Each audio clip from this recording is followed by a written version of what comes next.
Chapter 91. Moonlight shone through the window in the corridor, illuminating half of the woman's face. Her eyes reflected a faint blue light, like stars in the dark. Anna's body leaned against the door. Most of her body was in the shadow, but her outline was still faintly visible. Good nutrition made her not as thin as she was at first. As a woman who had just reached adulthood, her figure was just right, containing the unique youthful charm of her age. Roland pretended to be calm and slowly walked forward. Anna also saw him, stood up straight, and looked him in the eyes. "It was just an accident, I didn't know she would," he said. "I understand. She was still young, I didn't care at all. I also understand." Contrary to what Roland had expected, Anna did not seem to be throwing a tantrum. There was not a trace of displeasure on her face. Instead, she looked very serious. Her lake blue eyes did not have the slightest ripple. Roland realized that she was still a straightforward woman. She did not like to pretend, and she did not need to pretend. Sure enough, she took the initiative to say, "I can't be like Lightning, who dared to do such bold behavior in front of everyone, so I can only wait for you here." After saying this, her cheeks were obviously a little red, but even so, she did not flinch. Her eyes were still looking straight at Roland, and her expression could be said to be extremely serious. Roland's heart skipped a beat. He wanted to say something, but at this moment, all words seemed redundant. She might mind Lightning's actions, but being wronged or complaining was not her way of doing things. She would only express her own demands straightforwardly. An honest and hard-working child should not be rejected, he thought. Bending down, Roland put his cheek close to Anna. Her breath blew slightly, like a spring breeze that plucked at his heartstrings. The slightly nervous breathing was clearly heard in the silent corridor, and then, a soft lips gently pressed on Roland's cheek. "Good night, Your Highness," Anna whispered. Vendi leaned against the headboard and flipped through the book in her hand. For her, this was a rare leisure time. A life she had never dared to dream of when she was in the Witch Cooperation Association. It hadn't been long since she came to Border Town, but she had already developed the habit of washing her body before going to bed, putting on a silk nightgown, not fastening it at the waist nor buttoning it. Sitting cross-legged on the bed, with a soft pillow behind her back, she would read the books she had borrowed from His Royal Highness. Today, it took a lot of time to settle down Lightning, so she didn't plan to go back to the back garden. Instead, she went straight to bed after washing up. This was a history book about the origins of the church. Although she grew up in a convent, she did not know much about it. The nun repeatedly told them to listen to God, but she never mentioned God's name. This puzzled her when she was young. Everyone had a name, but why didn't the noblest god have one? What was recorded in the book was basically the same as the rumors she had heard later. In the beginning, there were 3 major churches on the continent, each of them considered the other as heretics, believing in the evil god. This war of faith lasted for nearly 100 years, and finally the current church won, claiming that the evil god had been destroyed. From now on, God only had one name, which was the word God itself.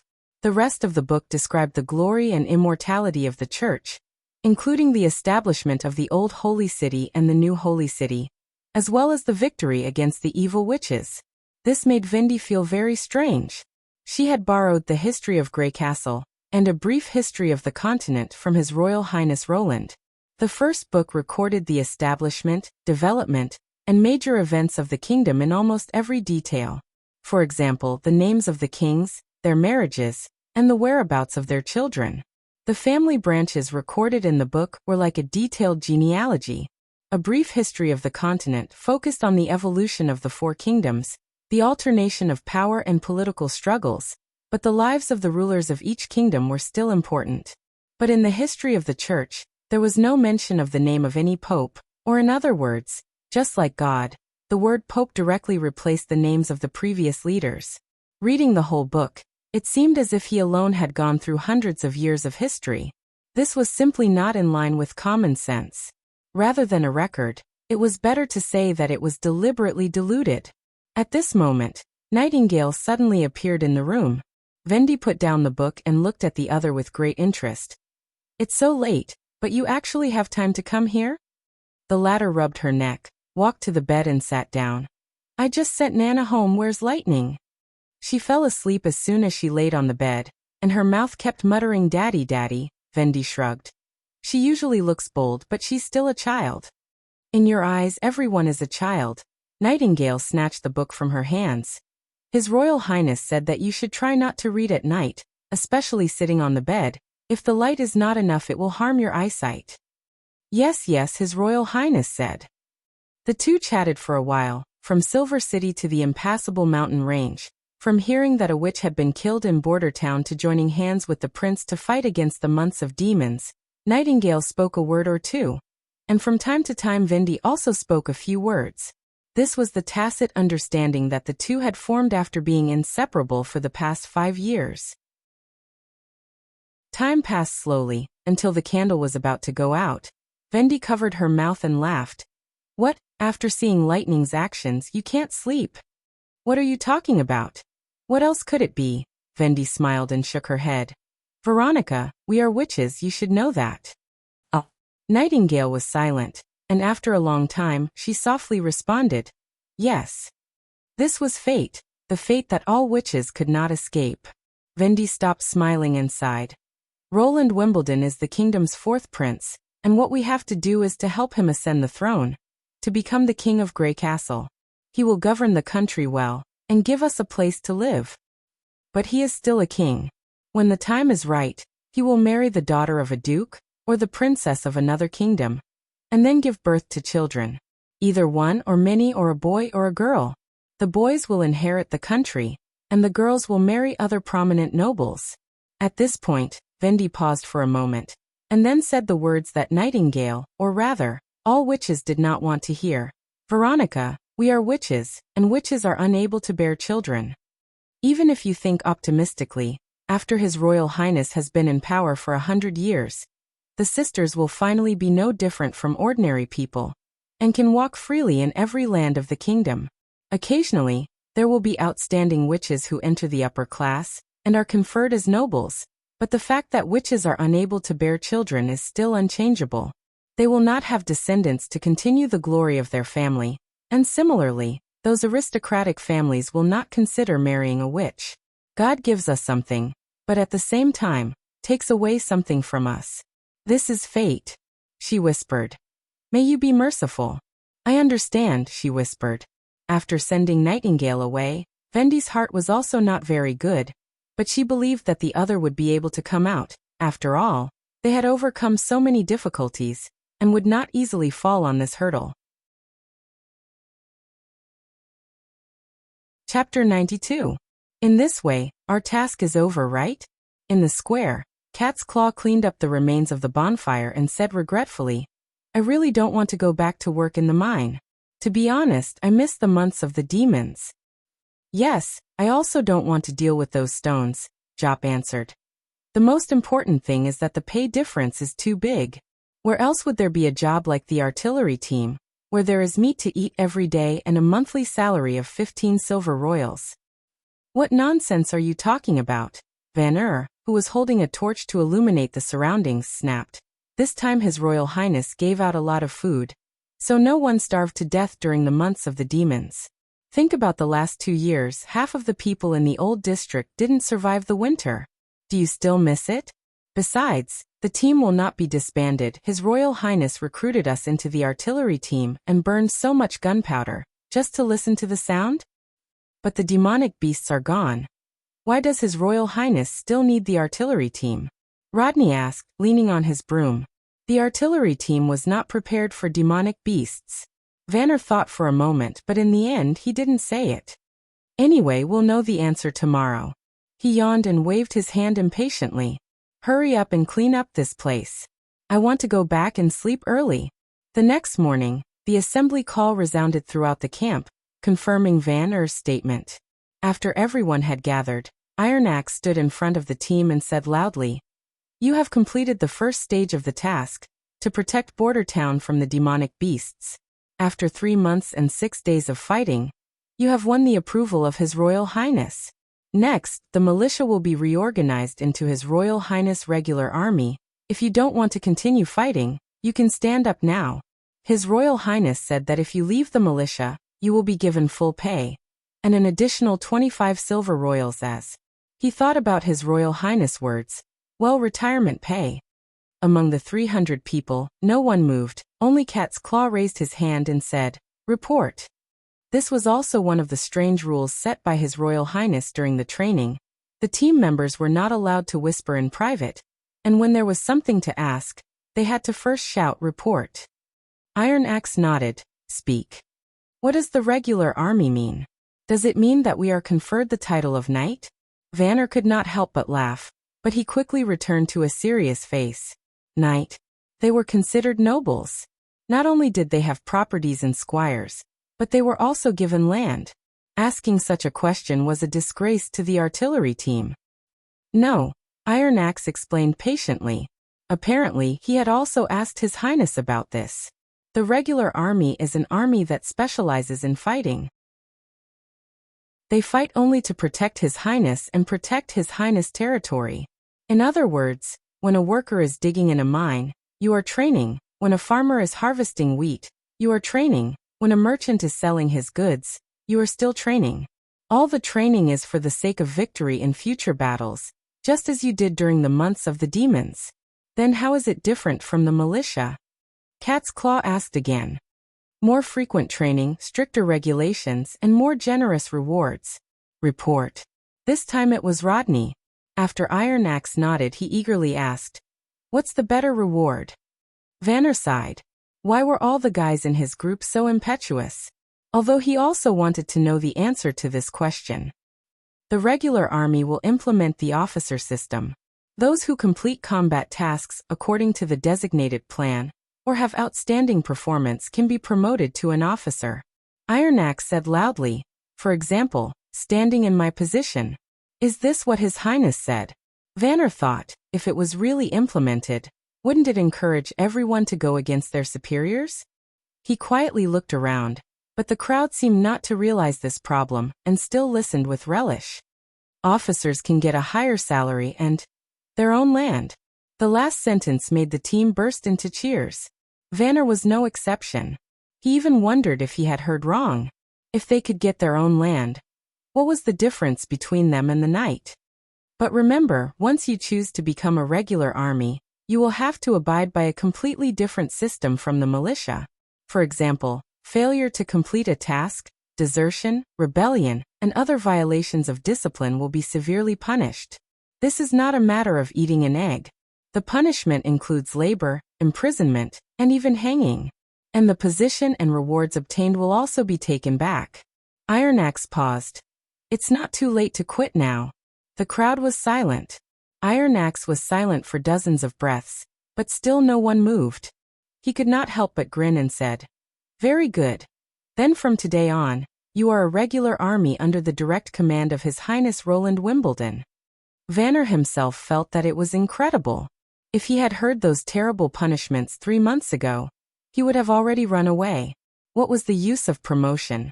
What was the use of land? It was better to save his own life. But now he almost did not hesitate to choose to stay here. Compared with returning to the North Slope mine and strolling around in the old district, Vanner felt that he was more suitable here. Good observation. What's your name? Mr. Vanner, work hard.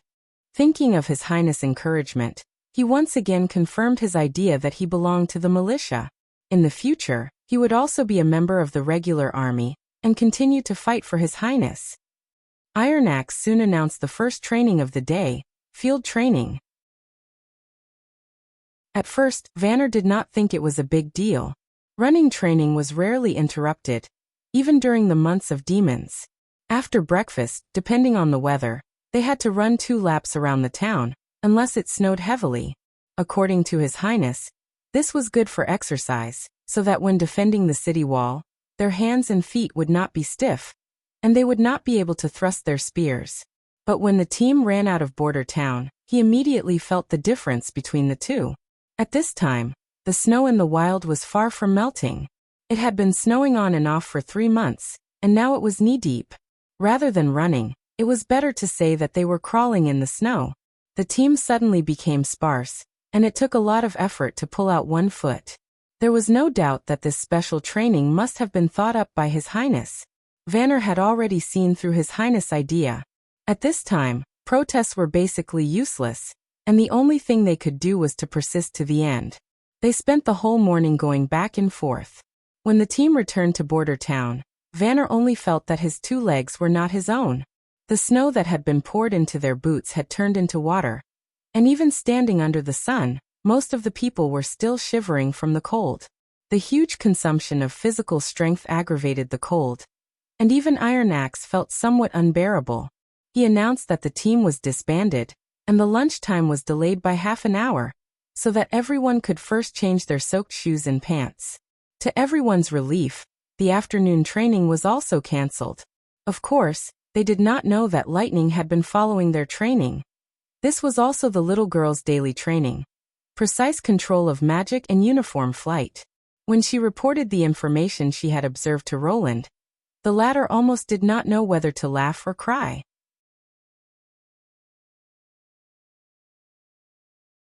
Chapter 93. A few days after the victory celebration, Roland once again immersed himself in farming. Sitting in the office, he could hear the incessant dripping sound outside the window, as if it was raining. It was the sound of melting snow. When he was in the countryside during the New Year, he liked to lie by the window and watch the long ice prism under the eaves turn into transparent water droplets, dripping little by little. Although he didn't have such leisure time at the moment, he could still write a plan while listening to the sound of the Earth's recovery. According to previous year's experience, it would take about a week for the snow to melt, but it would take at least a month for the road between Border Town and Longsong Stronghold. Roland could imagine what would happen to the muddy road after the ice and snow melted without any hardened pavement or drainage measures. If he could successfully capture Longsong Stronghold, the first thing he had to do was to build a hardened road between the 2 places for carriages to pass. However, the first thing he needed to solve was the problem of army construction. Without a reliable and powerful army, it would be impossible to defeat the Stronghold army when they were outnumbered. Transforming the militia into a regular army was only the first step. The specific establishment, regulations and discipline, as well as rewards and punishments, were a headache for him. Although he had played military chess when he was a child, he had completely forgotten about it. After much thought, Roland simply decided to make up his own plans. Anyway, he was the creator of the new army. No one would find out if the settings were unreasonable. So the first army of Border Town was quickly organized. Army, division, battalion, team, and group as the overall framework, 5 people for a group, taking into account that a cannon needed at least 5 people to operate, 10 groups for a team, and 10 teams for a battalion. As for the number of divisions and armies, he decided to think about it later. In view of the overall combat level of this era, as long as there were 2 or 3 battalions, it would be enough to defeat the vast majority of opponents in the field. After the most basic framework was set, Roland breathed a long sigh of relief. The following regulations and discipline were much simpler. In addition to obeying military orders at all times, obeying officers, not deserting, not betraying, and so on, these old rules and so on, the first discipline that Roland set was to prohibit looting and harassment. The disadvantages of indulging in looting were numerous, and the bad impact on the local people would take several years to make up for.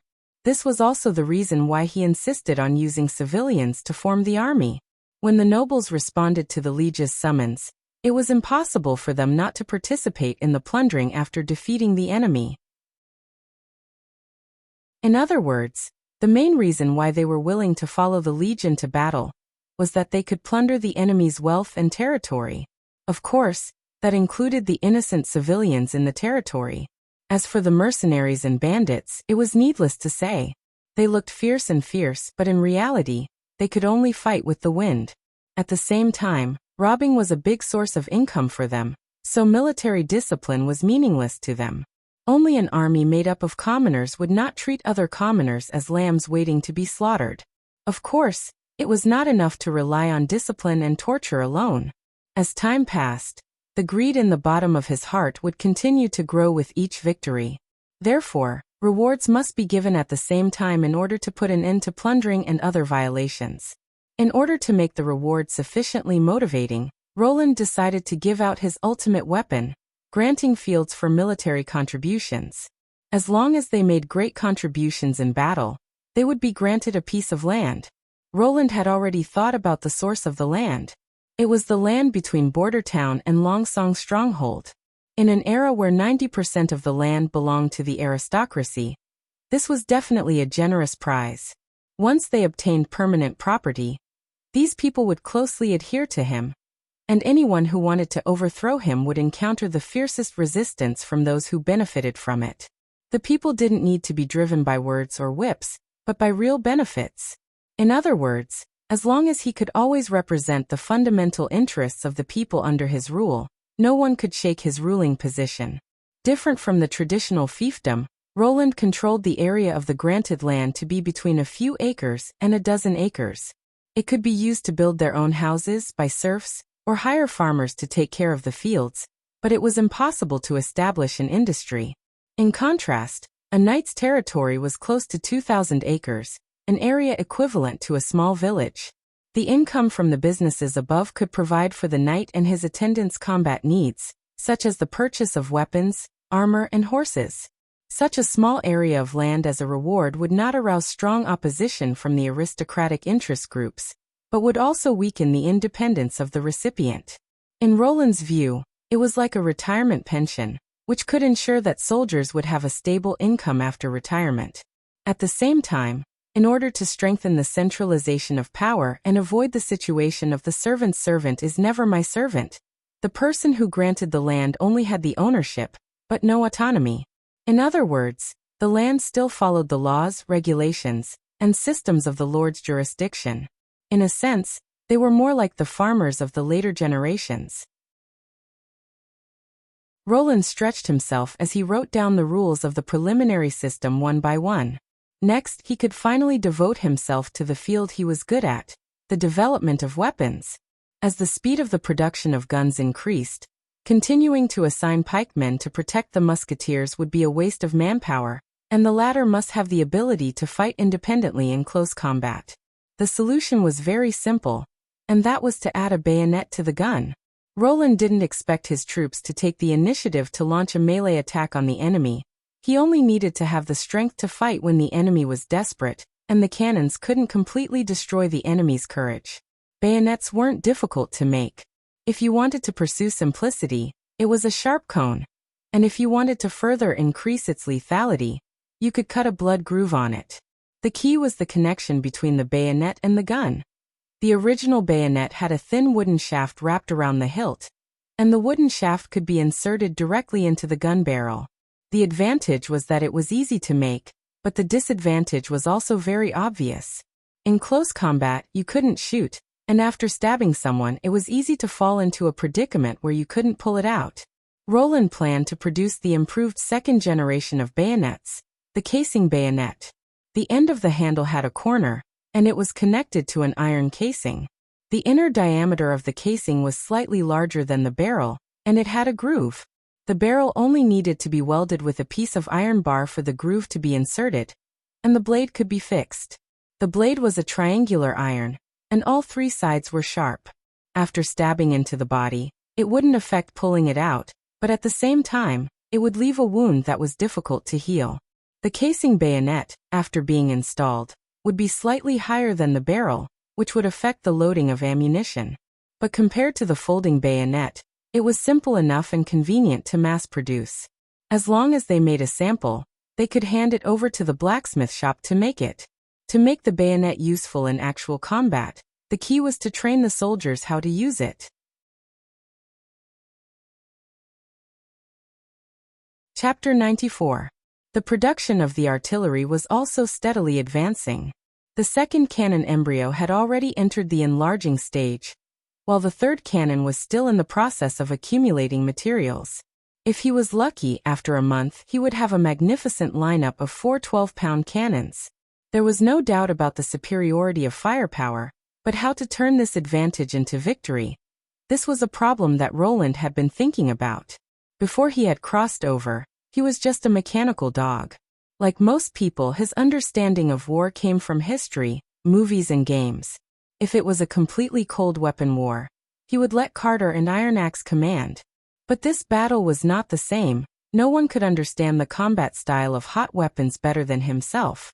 That being the case, he could only combine all the knowledge he knew, and use a vision that was higher than this era to formulate every step of the plan.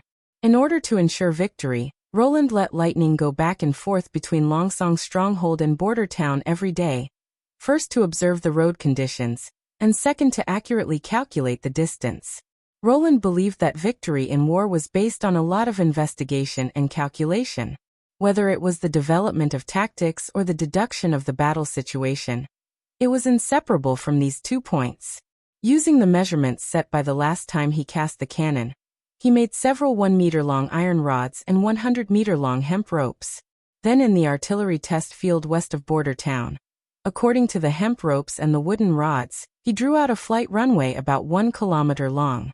Lightning practiced controlling the magic consumption, repeatedly crossing the distance of 1 kilometer at a fixed speed.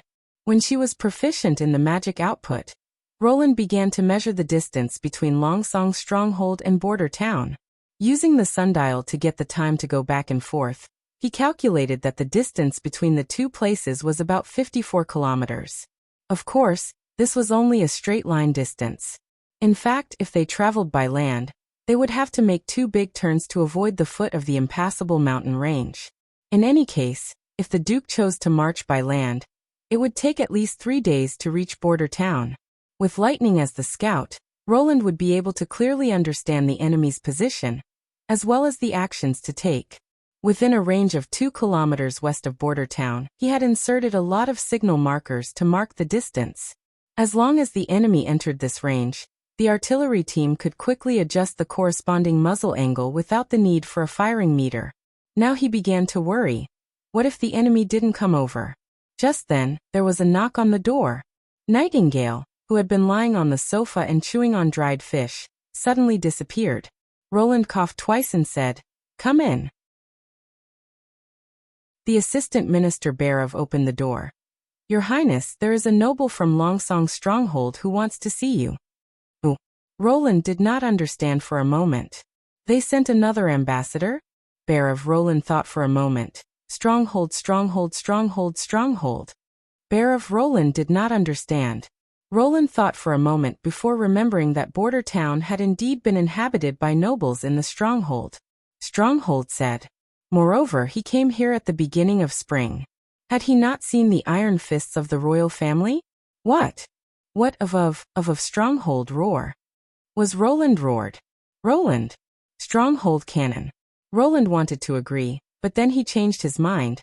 Let Baron wait for me in the living room. Maybe I can use him to put a little pressure on Longsong's stronghold, the prince thought. After a quarter of an hour, Roland leisurely arrived at the living room. On one side of the long table, a man with a round belly was already waiting impatiently. He walked back and forth, his face trembling with each step. Seeing that His Royal Highness had appeared, the Baron stopped and reluctantly bowed. Sit down. Roland returned to the main seat and sat down.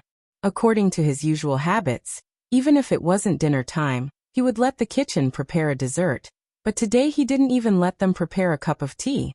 Your Highness. Baron Cornelius hadn't even sat down when he hurriedly said, "How could you let those stupid masons tear down my house? It was a good house, the walls were made of stone bricks, and the beams and roof were made of the best quality logs. When I built it, it cost me 150 golden dragon." He stretched out his fingers and gestured. 150, Roland sneered twice in his heart. If he had just arrived in border town, with the prince's memory, he might have believed it. But now, do you mean the house in the westernmost part of the town? Cornelius nodded again and again. Yes, that's it. It's the second largest house in the town after Baron Simon's house. That's a pity, it's too close to the wall, blocking the passage of my men. Roland paused for a moment. But the city hall has already made compensation. How much? Roland stretched out 2 fingers. 20 golden dragon. That's too little. Your Highness.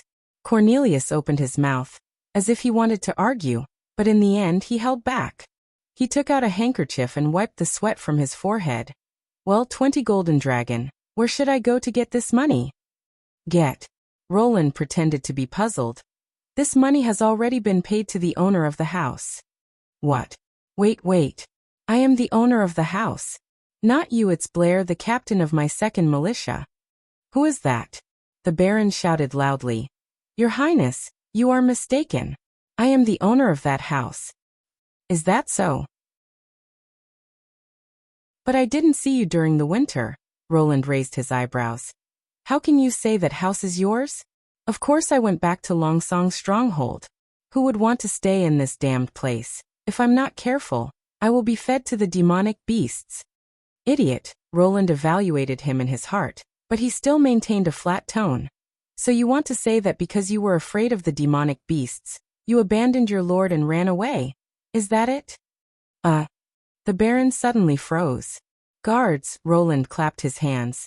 2 guards immediately came in from the outside of the living room, sandwiching Cornelius in the middle. Your Highness, what do you mean by this? It's very simple, now you have 2 choices. Roland stood up from his seat and contemptuously looked at the other side. First, you admit that you were wrong, that house doesn't belong to you. I can treat it as a farce, and now let you go. Second, during the months of the demons, you betrayed your lord, left your territory without permission, and shamefully fled to Longsong's stronghold. I will put you in prison, and then hang you for defection. Which do you choose? Cornelius's forehead was sweating profusely. He swallowed his saliva, hesitated for a while, and then said with a trembling voice, Your Highness, I made a mistake. That house isn't my house. So this is a misunderstanding. Roland shrugged and said to the guards, Send Mr. Baron out of here. When Cornelius came to the door, the prince stopped him. That's right, when you return to Longsong's stronghold by boat, help me send a message.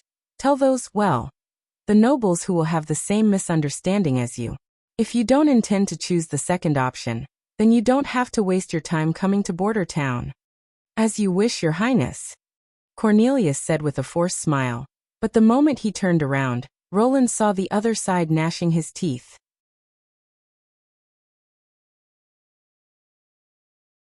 Chapter 95. Damn it.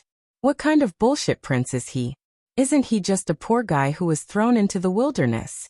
Cornelius thought fiercely, but looking at the 2 guards holding the hilt of their swords behind him, he had to temporarily swallow his anger into his stomach. Walking out of the castle gate, he saw the guards turn around and leave, so the Baron was relieved. He pulled out a wet handkerchief and wiped his forehead, fiercely spitting out a mouthful of spittle, while imagining the scene of the spittle hitting the prince's face. This wasn't enough to vent his anger, so he stamped his foot on the spittle twice, feeling a little better. So what if you blocked the demonic beasts? Do you think you can stand firm in the western region?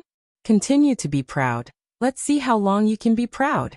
Cornelius thought, if he hadn't received reliable information, he wouldn't have come to Border Town so early. Generally speaking, the nobles would return to Border Town later than the civilians. After all, mining and hunting were not their turn. They only needed to go to the mine every once in a while to supervise the production and wait for the day of the ore delivery. In their spare time, they could also go to the hunters' homes to see if there were any suitable high-quality furs to buy. But this year the situation had changed. Cornelius heard from the chief financial officer, Sir Reynolds, that the Duke Ryan was ready to drive the 4th prince out of the western region. This wasn't a betrayal of the Grey Castle Kingdom, but an order from the new king, Timothy Wimbledon. Roland Wimbledon is no longer the lord of Border Town. The new territory needs to be reconferred after he returns to King's City. Who was Sir Reynolds? He was the favorite of the Duke. In just a short 5 years, he climbed from a municipal official to the position of chief financial officer. If he hadn't used his relationship with his distant relatives to send him 2 good furs every year, how could he have known the thoughts of the Western region's ruler? Reconferring the new territory after he returns to King's City was just a nice way of saying it. Even Cornelius knew that the eldest prince had been sent to the guillotine without saying a word. When the 4th prince returned, wouldn't he be at the mercy of the new king? There was no doubt that the western region belonged to the Duke. If it was only a unilateral order from His Majesty Timothy, then it was still open to discussion. But when the Duke was ready to go, Roland Wimbledon was no different from a stray dog. This was also the reason why Cornelius had rushed to Border Town. Firstly, he wanted to collect some furs as soon as possible, and secondly, he wanted to sell the house. First of all, his calculations were very shrewd. In previous years, the civilians had fled to Longsong's stronghold to take refuge. So naturally, they didn't have much stock. But this year, they had been staying here all the time, so how could they not receive a few good goods? Not only could he earn a small sum of money, but he could also give a gift to Lord Reynold. The second point was that Cornelius had asked Lord Reynold to arrange a seat for him in the city hall. Although it was an idle job, it was better than this damned poor place. Since he couldn't use the house anymore, he had to get rid of it as soon as possible. Who knows when the Duke will make his move? In case this group of untouchable people accidentally burned down their houses, it would be a big loss. However, he had never expected that the house would not be burned down by the untouchables. Instead, it would be torn down by the fourth prince. Thinking of this, Baron was so angry that his teeth itched. A good house. Although 150 golden dragons was somewhat exaggerated, but 30 golden dragons was still worth it. In order to get the money as soon as possible, he had retreated again and again, and even 20 golden dragons was barely acceptable, but His Highness actually treated him like this. He didn't even take out a single coin, and even threatened me with the crime of defection. Didn't he know that every year during the months of the demons, all the nobles would evacuate from this place? Wait. Cornelius slowed down his pace, and suddenly felt that something was wrong. Although he had heard before that the fourth prince had a bad character and acted without thinking, and that when he had just arrived in Border Town, he had maliciously molested Baron Simon's wife, and had been privately discussed as a joke for a long time. But today the feeling he got was completely different. The prince didn't become angry out of humiliation or act shamelessly. The way he behaved was completely different from his bad character, and his acting without thinking. The other side had been talking to him in a normal tone, so why was he so scared that he obediently gave up the ownership of the house? Could it be that if he insisted that the house was His Highness would really kill him? That's right. Cornelius couldn't help but shiver, and the sweat on his forehead shrank back. Now that he thought about it, when he was facing the prince, he had the illusion that he was talking to His Excellency the Duke. Baron shook his head vigorously, trying to put this unpleasant memory to the back of his mind. Anyway, the fourth prince wouldn't be so proud for a few days.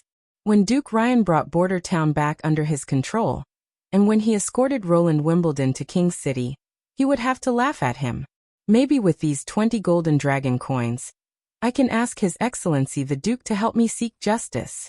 Thinking of this, he relaxed.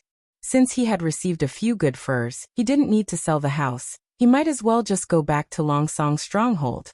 Saying, "I will inform the nobles who will have the same misunderstanding," was simply too pretentious. When he returned to Longsong's stronghold, he had to imitate it for everyone to hear, so that everyone could see what it meant to be a bluff. Leaving the castle area, Cornelius walked down the long slope, and passed by a woman wearing a hood. Originally this wasn't strange. Among the townspeople coming and going, the women were all dressed like this. If you wanted to see a beautiful young lady or a noble lady, you had to go to King's City. But when a gust of wind blew the corner of the woman's hood, Cornelius felt his heart jump, and the surrounding air seemed to solidify. My God, what kind of woman is she? She has a rare long green hair, and just by revealing her face for a moment, she can already be called a stunning beauty. Even if she was placed in Grey Castle, King's City, those so-called princesses would be overshadowed. How could such a person appear in Border Town? He turned his head, wanting to catch up with her to see what was going on, but found that she was walking towards the castle area. Is this His Highness the Prince's woman? Baron hesitated, and finally chose to give up. He really didn't want to deal with the fourth prince anymore. This kind of villain should be handed over to His Excellency the Duke to deal with. It would be better for him to return to Longsong's stronghold as soon as possible. From the pier he boarded his own single-masted clipper, the boatman pulled up the sails, and the boat quickly left the pier, heading in the direction of Longsong's stronghold. On the way back, Cornelius, who was sitting on the bow and basking in the sun, saw a spectacle. About 5 miles away from Border Town, in the snow, a large group of people appeared in his field of vision. They were all wearing the same dark brown leather armor, with long wooden spears on their backs. They were lined up in a long line, slowly walking through the snow. Although they were separated by a layer of forest, and he couldn't see the whole line, but he could tell that there were at least 100 people. This is the farmers that the fourth prince used to fight against the demonic beasts? At the beginning of the month, when the snow hadn't melted, it could be said that there were very few people on the road. How difficult it was to walk in the snow. Cornelius didn't have to try it, but he could imagine it. But this group of people all lowered their heads and hurried on their way, as if they didn't care about the foot-deep snow under their feet.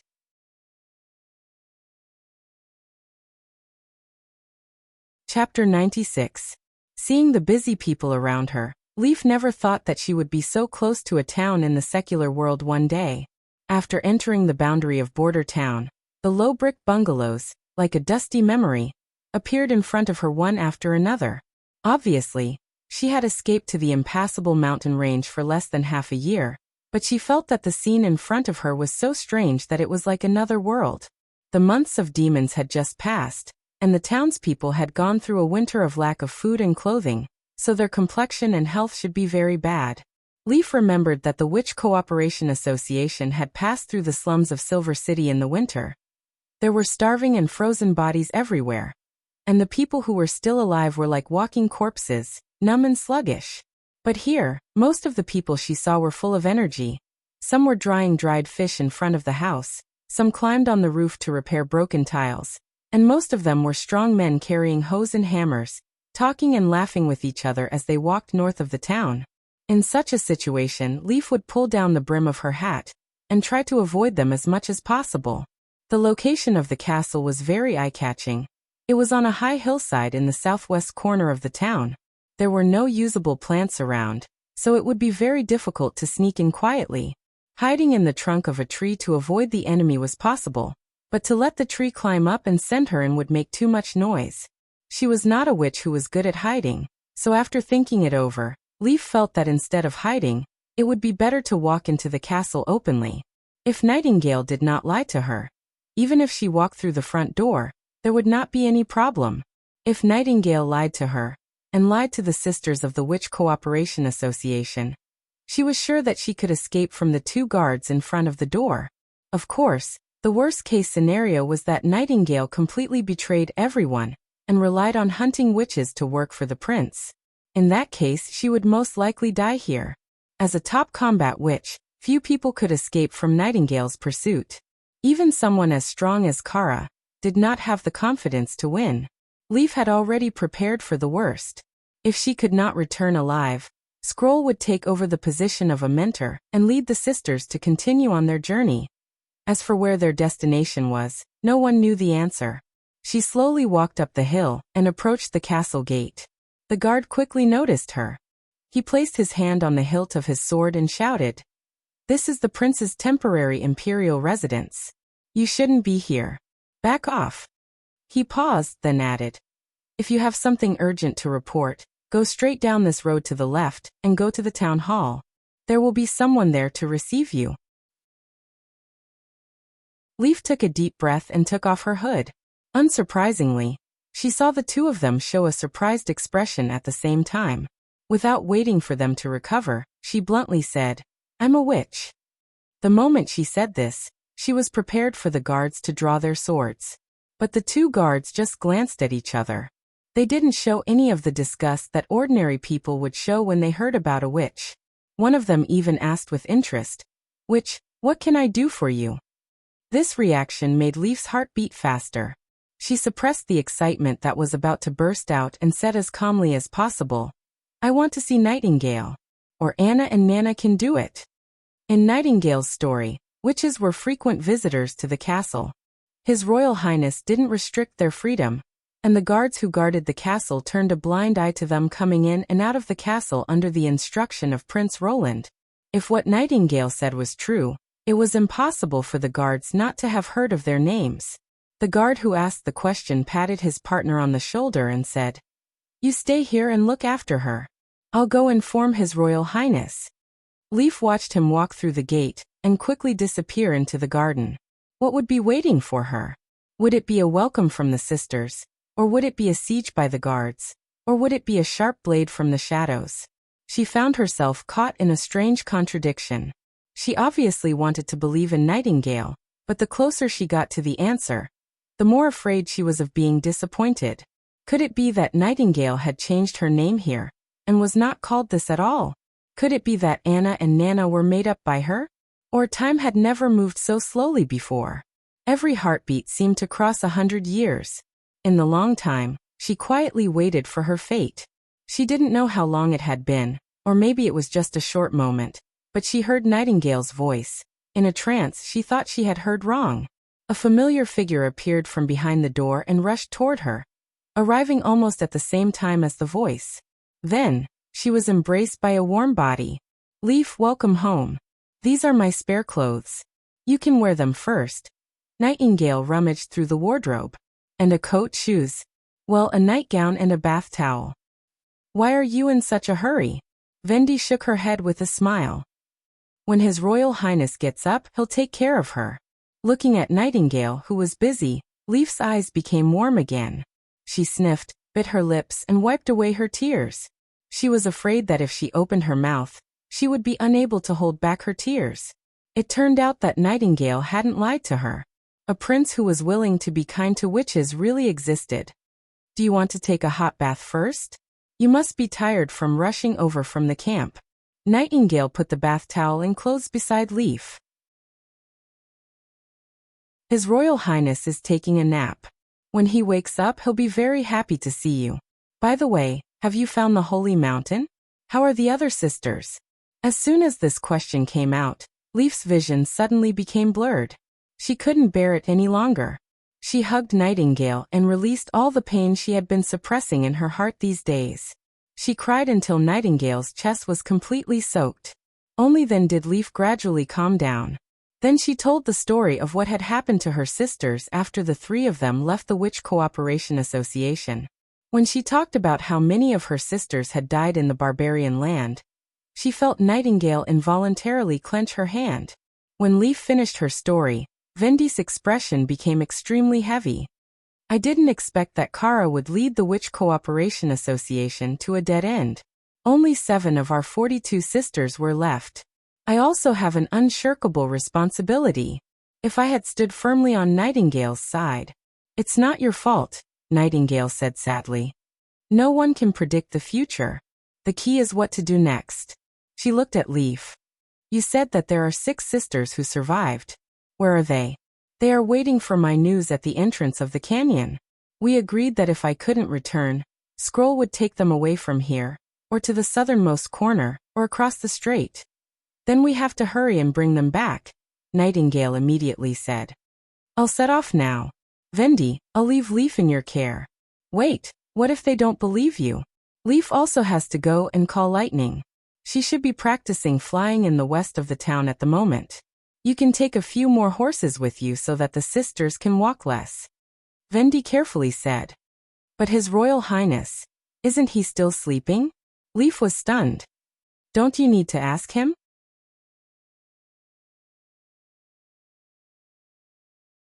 Chapter 97.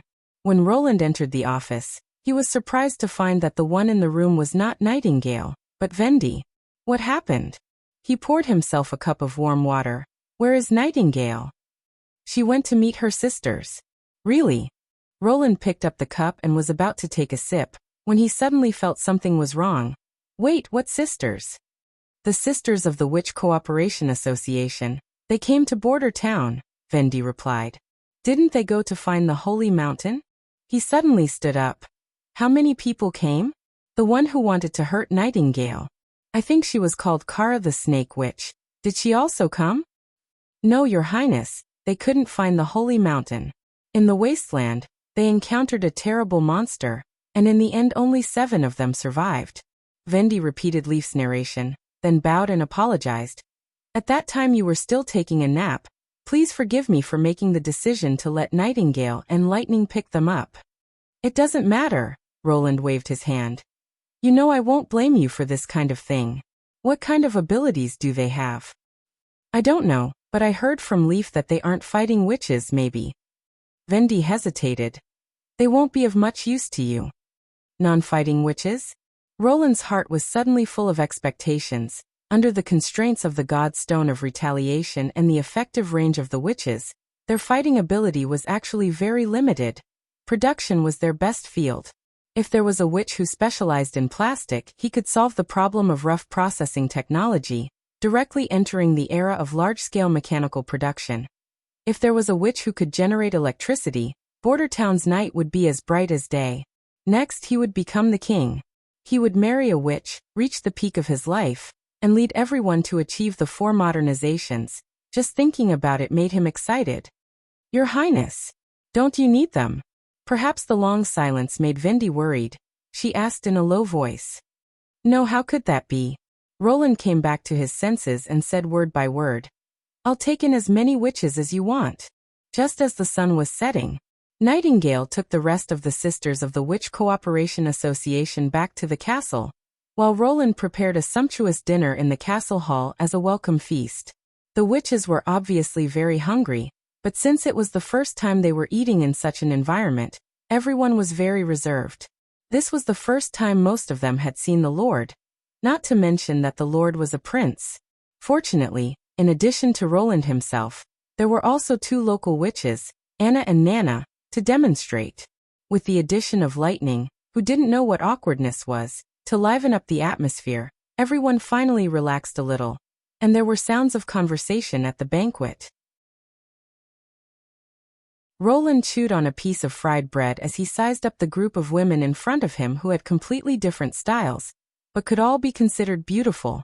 This was the greatness of magic.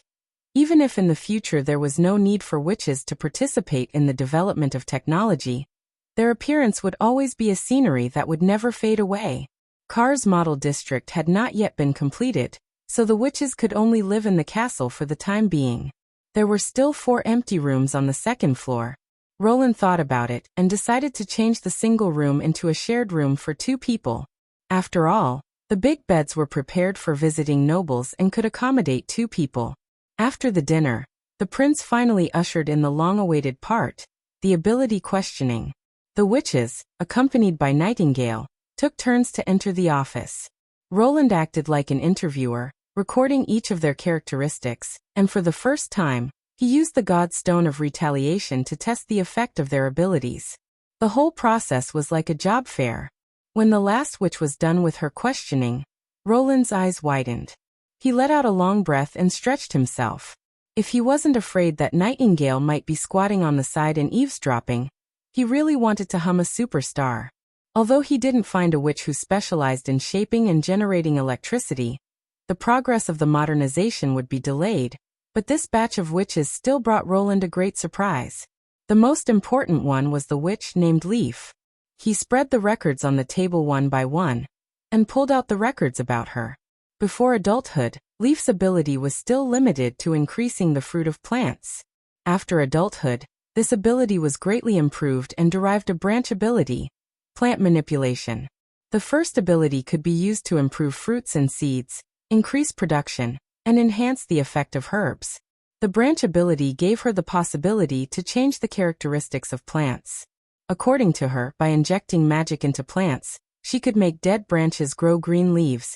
She could command weeds to entangle the enemy, and she could even integrate herself with the tree. However, the larger the size of the plant, the more magic it would take to control it. Therefore, when fighting, she preferred to choose weeds, which had a faster effect and a lower cost. The way to use this ability was through contact, and it could be transmitted through a physical medium, such as the ground, with an effective range of about 5 meters. There was no doubt that this witch with long green hair was definitely a good helper in the development of agriculture. Her importance was self-evident. Industrialization required a large population, and a large population depended on enough food to support it. These food could either be produced by themselves or imported through trade. If the former didn't have efficient production capacity, most of the human resources would be tied to the land. The latter was even more difficult to achieve in an era when transportation was extremely underdeveloped. Now that he had harvested a druid, Roland hoped to use a small number of farmers to feed a large number of industrial people, speeding up the industrialization process of his territory. Therefore, in the future direction of practice, he decided to let Leaf improve the road of seeds, whether it was wheat or barley, as long as she could increase the yield of any one of them. He could greatly increase the upper limit of his territory's population. In addition, he heard that the fjords produced some unique food, which according to Lightning's description, was very similar to potatoes and corn. If the rumors were true, then the plan to introduce these two crops had to be put on the agenda as soon as possible. After all, wheat itself wasn't a high-yielding crop. After writing down the practice plan, Roland put her information aside and pulled out a second piece of paper from the table. The second which to be questioned was called Scroll, and she was also the oldest of the 7 people. This year she was already close to 40 years old. This was a rare age among the witches. The older they got, the harder it was to resist the bite of magic. However, after seeing the description of her ability, Roland could also understand why Scroll could live until now. Her main ability was a memory that was far beyond that of ordinary people. After reaching adulthood, her ability had stabilized, and she could almost be said to have a photographic memory. At the same time, she had also obtained a very interesting branch ability. Scroll could turn the books she had read into reality for a short period of time, which Roland named Book of Illusion. Her main ability was almost always in effect, so every day of awakening Scroll could safely pass through it. This was also the reason why she was self-taught even though she was born in a poor family. This ability greatly improved her learning, especially when it came to learning words that needed to be memorized repeatedly. Every time she used her branch ability, it would consume all of her body's magic power. The time that the Book of Illusion could exist was determined by the remaining magic power, usually between a quarter of an hour to an hour.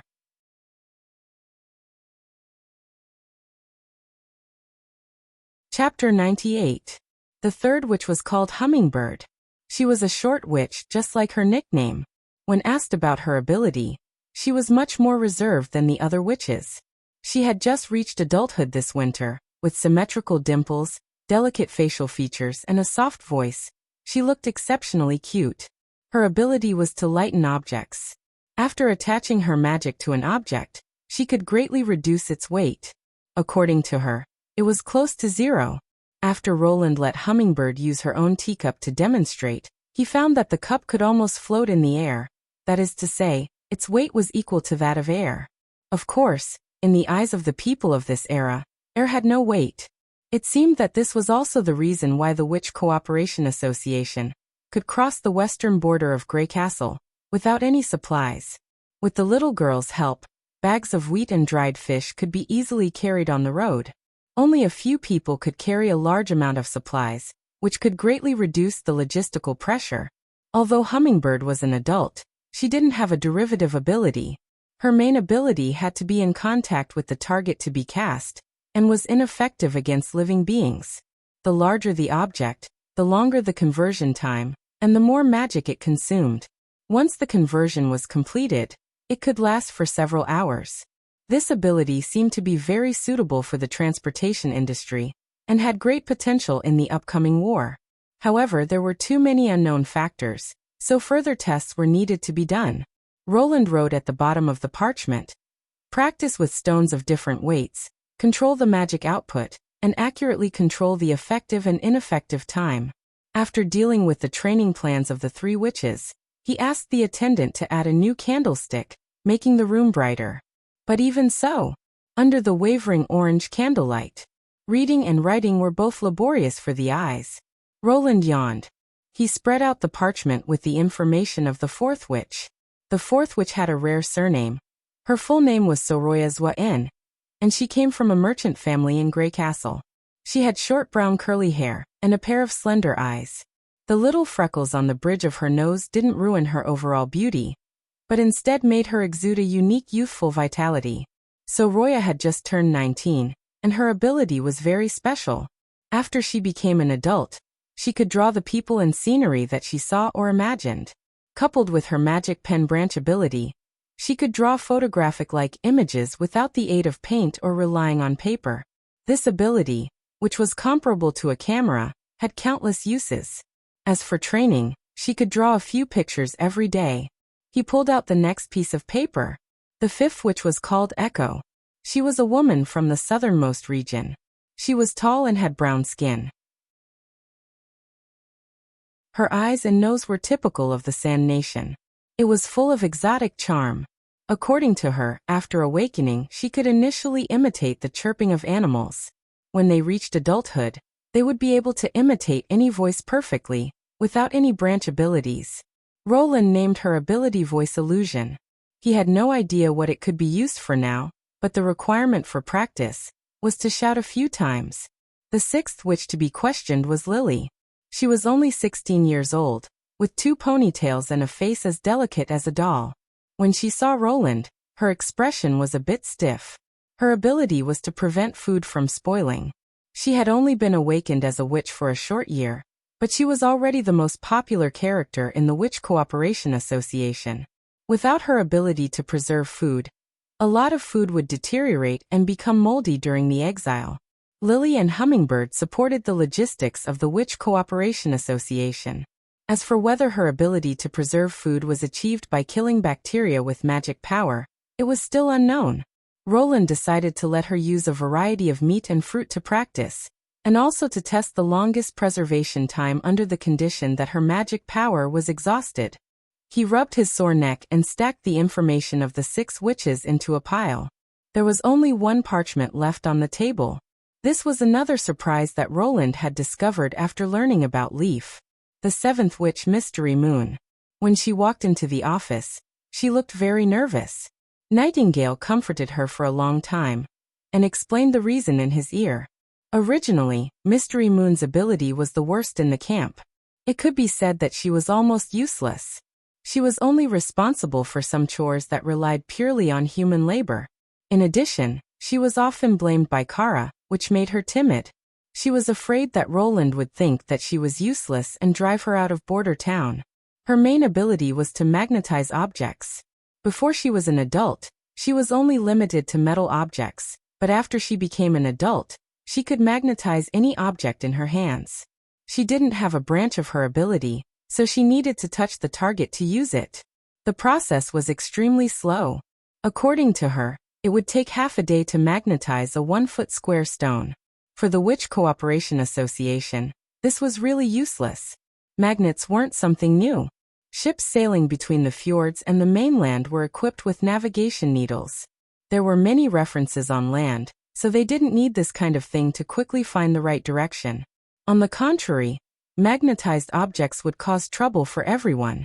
For example, after Hummingbird lightened the iron pot, it would fly towards Mystery Moon.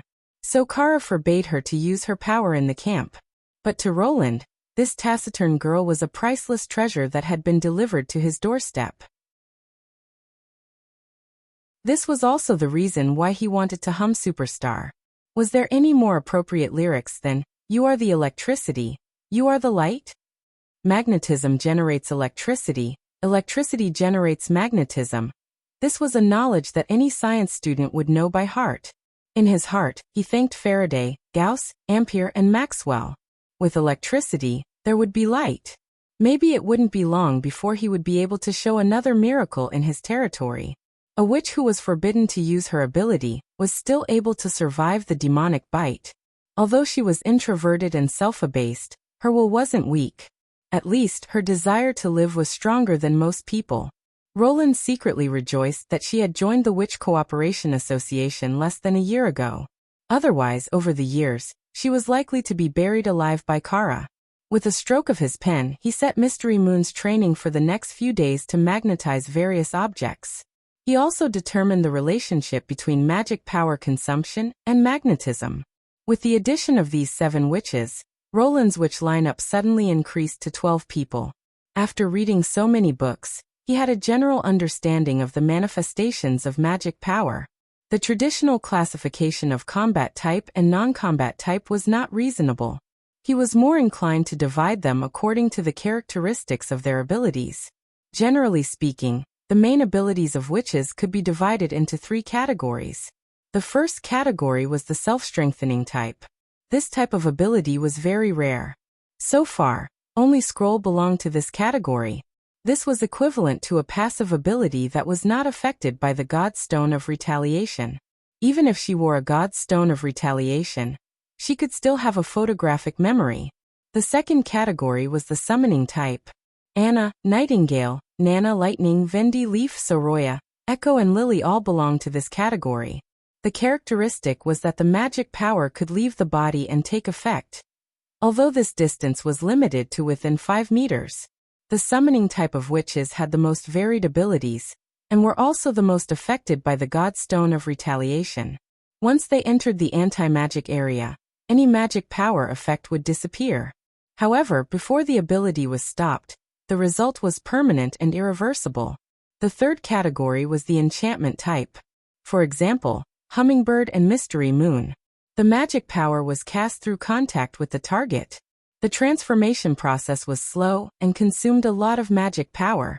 At the same time, it could be interrupted by the god stone of retaliation.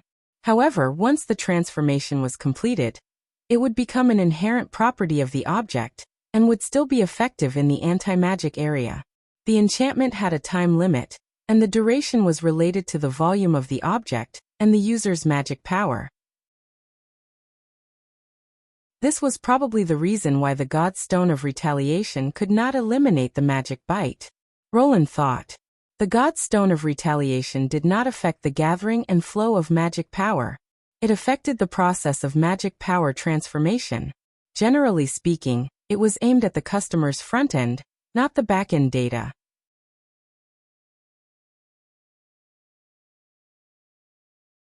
Chapter 99. The witches were still awake. After experiencing a series of hardships, they still couldn't believe that they had been taken in by the prince.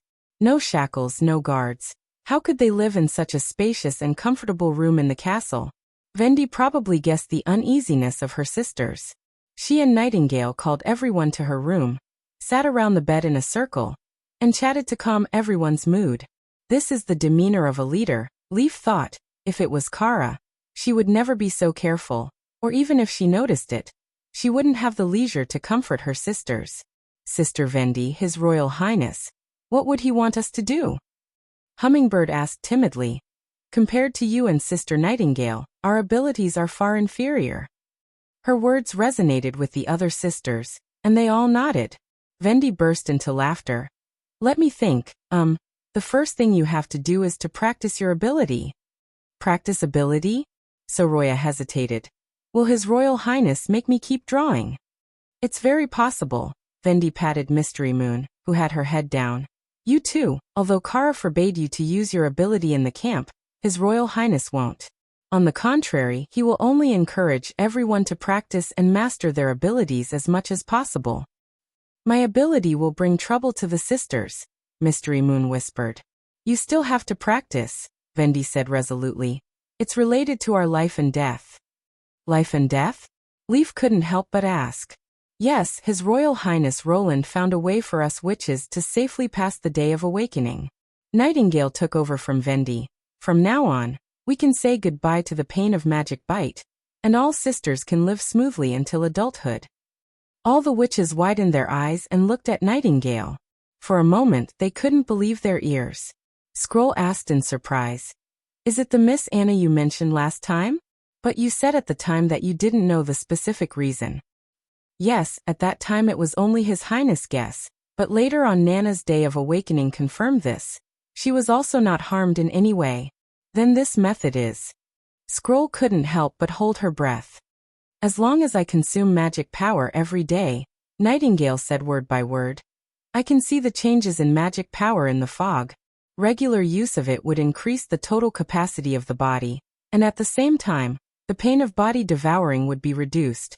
When it's close to the day of awakening, as long as all the magic power is consumed, it will hardly cause any harm to the body. I think everyone can faintly feel it too, Vendi added.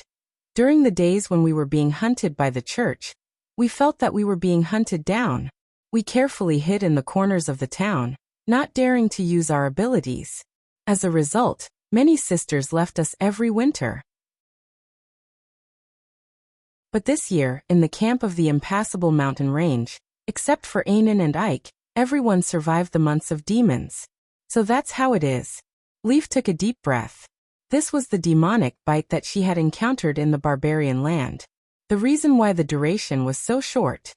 In other words, the holy mountain is not in that uninhabited place. Yes, the holy mountain is not a specific place, Vendi nodded.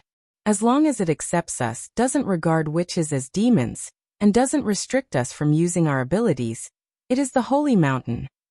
Vendi also made a request to His Highness Roland. She wanted to go back to the camp after the months of demons, and tell everyone this news. Nightingale looked at Vendi and said softly, "Even if you don't find the holy mountain, you can still live well in the mountains. Since everyone is back, there is no need to mention this." Vendi smiled and shook her head. "So, whether His Highness needs your ability or not, for your own safety, you have to practice it every day. If this is the key to resolving the magic bite, will there be other witches who have already noticed it?" Scroll thought for a moment and said, "We are not the first witch organization to gather together. In the Kingdom of Dawn and the Kingdom of Wolfheart, there are other witch associations. I have sent letters to them, wanting to invite them to search for the Holy Mountain together, but I have never received a reply." Leaf sighed softly. She knew that Scroll still had something to say. Since Kara found the ancient book in an underground ruin in the eastern forest, she had firmly led everyone on the road to find the Holy Mountain. At this point, the Witch Cooperation Association began a long journey of exile, almost through the entire Grey Castle. Along the way, everyone met many new sisters, but also lost a lot of sisters. If they had chosen to hide in the ruins from the beginning, would they have found this key in advance? "We can try to contact the witches hidden in other cities," Nightingale said. "His Highness Roland also has this plan. He wants to release rumors to make the witches pay attention to this remote town. If we can act as a middleman, there is no doubt that it will greatly reduce their vigilance. But I still don't understand, in the end, why did His Highness take us in?" Echo was at a loss. This foreign woman from the southernmost region had a much worse experience than most witches. She was first sold by the Sand Nation to a merchant in the port of Clearwater, and then later resold all the way to King's City. She was forced to learn dancing and court etiquette, and even skills to please men. If she hadn't happened to be rescued by the Witch Cooperation Association, she would have been sold at a high price to a duke or a minister. Until now, when she spoke, she still had a distinct foreign accent. "Maybe he's just like those people who want to buy you." Lily curled her lips. "Men." "Don't talk nonsense, Lily," Nightingale said in a displeased tone. "His Highness Roland is different from those people.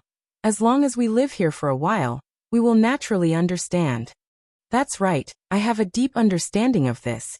Vendi still had a gentle smile on her face. "It's already late, everyone should go back to their rooms and sleep. Even if your ability doesn't work, you don't need to worry. His Highness said that he wants the witches in his territory to be able to live a normal life. If you want to know what His Highness will have you do tomorrow," she deliberately paused, "I think he will probably start by filling out a contract." Leaf and Scroll returned to their room. The latter closed the door. "We should also sleep." "Yes." When she had asked about her ability, His Highness had arranged for her and Scroll to stay in the same room, but also said that this was only a temporary arrangement. Later on, Border Town would provide a new single room. But in her opinion, sleeping 3 people in such a spacious bed would not be a problem. She took off her coat and crawled into the quilt. An indescribable softness and comfort suddenly wrapped her whole body. Leaf couldn't help but let out a soft moan, burying her head in the pillow. After a long time, she softly asked, "Do you blame Kara?" Scroll sighed. "No one can predict the future, no matter what she did later. At least at the beginning she sincerely wanted to find a home where witches could live in peace. Now it's meaningless to mention this, sleep, child."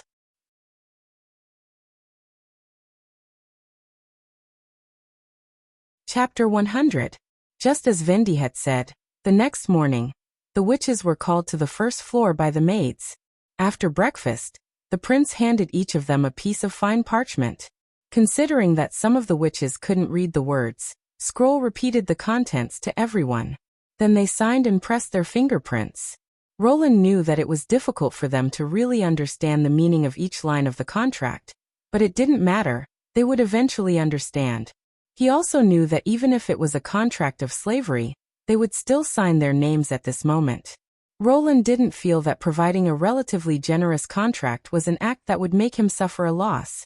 Since he had chosen to walk this path, he had to look further. What he was doing now was to form a good cycle in the future, a win-win framework that could be implemented in the long run. After putting away the contract, Roland arranged everyone's training tasks according to the plan he had drawn up last night, and then called Leaf, Scroll, and Soroya to follow him back to the office. After closing the door, Nightingale appeared and winked at her sisters. "I've been thinking about what Vendi told me yesterday." Roland opened the curtains, letting the bright sunshine into the room. "She said that you encountered a terrible monster, and in the end, only 7 of you survived. Even the mentor of the Witch Cooperation Association, Kara, died in the barbarian land. I want to know, in the end, what did you encounter, a hybrid demonic beast?" Leaf was the first to speak. "It wasn't a demonic beast, they were demons from the gates of hell. They had a tall body, could control demonic beasts, and also had magic just like..." She hesitated. "Just like us." "Demons?" Roland frowned and looked at Soroya. "Were you there at the time?" The latter nodded. "You can draw the scene at that time, right?" Roland handed over a piece of paper. Soroya closed her eyes, looking a little pained, but she still took the paper. She walked to the table. As she used her ability, a faintly discernible quill appeared in her hand. The tip of the quill glowed with a colorful light. Then, it flew out of her hand and started writing on the paper. A vivid picture gradually appeared on the paper, but Soroya never opened her eyes. Roland moved closer to the table. The picture on the paper was extremely realistic. No, he told himself, it was not a picture, but a real-time recording of the scene at that time. Her ability was like a video camera, replaying the massacre in the wildlands from a first-person perspective. When she finished painting, Soroya's forehead was covered with sweat. Obviously, this memory was like a nightmare to her. Nightingale poked her head over and asked, "Is this a demon?" "That's them." Leaf pointed to the one closest to her. "This demon is wearing metal gloves. He can summon lightning to attack. He's also very strong. More than a dozen sisters died in his hands. The devil in the distance could throw a spear several times faster than a crossbow bolt. However, their special attacks could not be used continuously. I took this opportunity to kill them." "You alone?" Roland asked. "The leather tube under the demonic beast's helmet is the devil's weakness." Leaf pointed to the iron devil's neck. "Kara's magic snake bit off his tube, and eventually died together with him. I used the same method to kill the other one with a crossbow. The tube seemed to store some red gas. When the gas leaked out, they died. Well, this thing looked like an oxygen tank no matter how he looked at it. How could there be such a creature in the wasteland?" Roland was puzzled. But to say that they were aliens was obviously not at that level. Looking at the leather tube full of patches and the clothes made of animal skin, it could only be said that the level of civilization was comparable to that of his own. Whether it was through technology or magic, the fact that they could take the initiative to go to other planets showed their strength. The Earthlings even had to stagger to land on the moon. Of course, he couldn't rule out some strange civilizations with crooked talents. Roland thought, in short, the devils were not invincible enemies, they could also be killed. "In addition to the devils, we also saw a floating city," said Leaf. "No matter how far we went, it was still in front of us. Lightning once mentioned in her adventure story that it seemed to be a mirage." "Can you draw it?" Roland asked Soroya. She nodded, summoned the magic pen again, and drew the floating city that Leaf had mentioned on the paper. Roland carefully looked at the picture, but there was not much information in the blurred picture. If the city was really a mirage, then at least it meant that the real body was somewhere in the wasteland, and the blood mist over the city was the gas that the devils breathed. This explanation was much more reliable than what the aliens had said. After all, the vast continent west of the impassable mountain range was a mysterious area that no one had ever set foot in. So it was not surprising that other races existed. Now there was only one question left. "I heard Nightingale and Vendi mention that Kara decided to look for the Holy Mountain because of an ancient book." Roland asked, "Scroll, have you read that book?" Scroll hesitated for a moment. Kara didn't allow anyone to read that book, but I've peeked at it. The words recorded in it are messy and incredible. Can you make a copy of it? Let me see. That's not true, Your Highness. The non-existence of the holy mountain has proved this. She sighed and raised her right hand. I hope you won't be fooled by the contents of the book. A gold-rimmed book appeared in the air. The cover opened to both sides. The pages flipped quickly, and then with a bang, it closed and fell into her hand. Your Highness, I hope that you are the only one who reads it. I don't want to see other sisters become like Kara. Roland took the book. I know. After the witches left the office, Nightingale quietly appeared beside the sofa. As usual, she lifted her robe, put her feet on the low table, and chewed dried fish slices. Don't you want to come and see? Roland asked with a smile. Nightingale snorted disdainfully. I'm not interested in the things that lunatics like to read. He shook his head, sat back at the table, and carefully turned the pages, as if the book really had magic. As Scroll had said, most of the content was difficult to understand, and it seemed that the language and grammar were not the current way of writing. The text mentioned the bloody moon and the huge stone gate, but he didn't see the two words Holy Mountain. In fact, except for a few words that he could occasionally understand, the rest of the content was basically unreadable. To sum it up, I know every word, but I can't understand them at all. He didn't know if it was because Scroll was panicking and peaked, which caused the content to be missing, or if the book itself was like this. Roland skipped those lengthy paragraphs and directly flipped to the back. It was a rather thick book, and only the first few pages had content. The rest were all blank.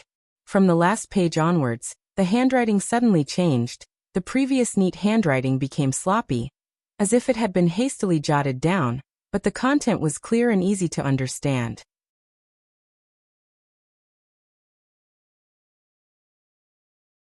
Chapter 101. What does it mean? Roland stroked the line of words. Did the owner of the ancient book fight with the monsters in the barbarian land? He moved his gaze downwards. There are more and more demons and fewer of us. Even the God's Stone of Retaliation cannot stop their attack. Just by relying on their unparalleled strength, even without relying on magic power, they would still be ferocious and terrifying enemies. The holy city of Tequila has fallen, and we have fled in all directions. Over the mountains, across the rivers, run as far as you can from the gates of hell. But next time, where can we escape to? But this is not something I need to think about. I am dying, Natalia. The power of the demons is corroding me, and no medicine will work. I'm writing all this because I have a favor to ask of you. Alice's experiment with the God's Punishment Army is coming to an end. The experiment was very successful, and the extraordinary warriors are not inferior to the demons. But she forgot that even if the God's Punishment Army wins, the victory will not belong to us. Yes, the God's Punishment Army will only bring destruction to us. Go and stop her. Only you can do it. This passage was not long. After reading it from beginning to end, Roland closed his eyes and tried to put himself in Kara's point of view. If she did not know the existence of the demons and replaced the demons with witches, she could easily imagine the church's army retreating under the attack of the witches. Then combined with the widespread rumors that witches were the minions of the demons, and that their magic came from the gates of hell, Kara was very likely to think that the church actually wanted to hide the truth. The so-called gates of hell were the entrance to the Holy Mountain. For hundreds of years, witches had gone to the Holy Mountain and obtained eternal life there. So there were more and more witches, and the church's soldiers were getting fewer and fewer. Of course, there were many loopholes in this speculation. For example, the notes mentioned that the demons had extraordinary strength, which was obviously not a characteristic of witches. Another example was that witches could defeat the church's army under the influence of the God's Stone of Retaliation, which seemed too bizarre. So what made Kara decide to go to the barbarian land? He still did not know. Was it her excessive eagerness that affected her judgment? Or was there a part of the content that he did not peek at? And that was the real reason? Roland was leaning towards the latter. At least now he knew that the demons described on the last page of the scribbled notes were not witches, but real otherworldlings. However, this did not reduce his doubts at all. Instead, it increased the number of unknown problems. When had the church ever fought with the demons?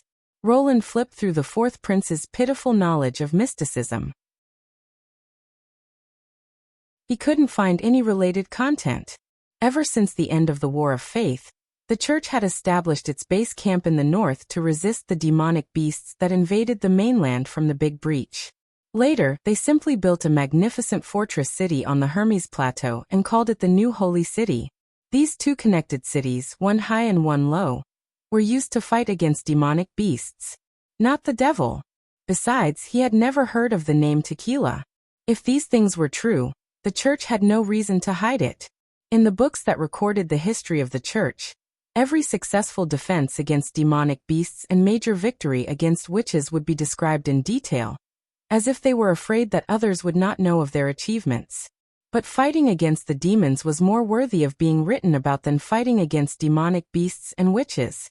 The last question was about the God's Punishment Army. Obviously, this member of the church did not want to see the God's Punishment Army appear, and entrusted others to stop the person in charge of the experiment. It seemed that it was successful. Roland only knew that the church had the army of judges, but he had never heard of the God's Punishment Army. Of course, he could not rule out the fact that the fourth prince was ignorant. However, if they could really cultivate powerful warriors that could fight against the demons, it would only increase the strength of the church. Why did the author of the notebook think that the God's Punishment Army would bring destruction? What Scroll thought was inconceivable should be the latter 2 points. Do you know where you got the ancient book that led Kara astray? Roland looked up at Nightingale. When I joined the Witch Cooperation Association, my sisters had already set foot on the road to find the mountain. Nightingale chewed on dried fish and said in a vague voice, but Vendi once mentioned that the Witch Cooperation Association was not originally called the Witch Cooperation Association. It was just a group of witches from Sewinshire, including Kara, Vendi and Scroll. Later, they found a hidden place in the forest not far from Sewinshire, and used it as a secret meeting place. I didn't expect that it was actually the entrance to an underground ruin. She swallowed the snack in her mouth and licked her lips, but except for Kara, no one went down to explore. Was the ancient book found in the ruins? Anyway, that's what Kara claimed. Nightingale curled her lips. Later, there were more and more witches gathered. Maybe someone accidentally leaked their whereabouts during a meeting, so the church sent a large group of judges to surround the forest. More than 20 witches escaped, less than half of them. From then on, Kara decided to go to the impassable mountain range to find the Holy Mountain. So they called themselves the Witch Cooperation Association, and set finding the Holy Mountain as the highest goal of their members. After listening to this, Roland fell into deep thought. Adding 2 little mystic points was so troublesome. Anything related to history and legends, his mind was basically a blank. The ancient book didn't mention the specific year, so he didn't know if other history books had any records of this war. The first person involved was already dead. If only I could go to the ruins to explore it, he thought. But Roland also knew that this was basically impossible to achieve. The eastern forest was too far away from him. Compared to a trip across the entire Grey Castle, developing his territory was his top priority. Walking to the window, Roland looked through the floor-to-ceiling window at the garden under his feet. The witches were training their abilities according to his orders. Now that he had 12 witches under his command, it was time to establish an organization.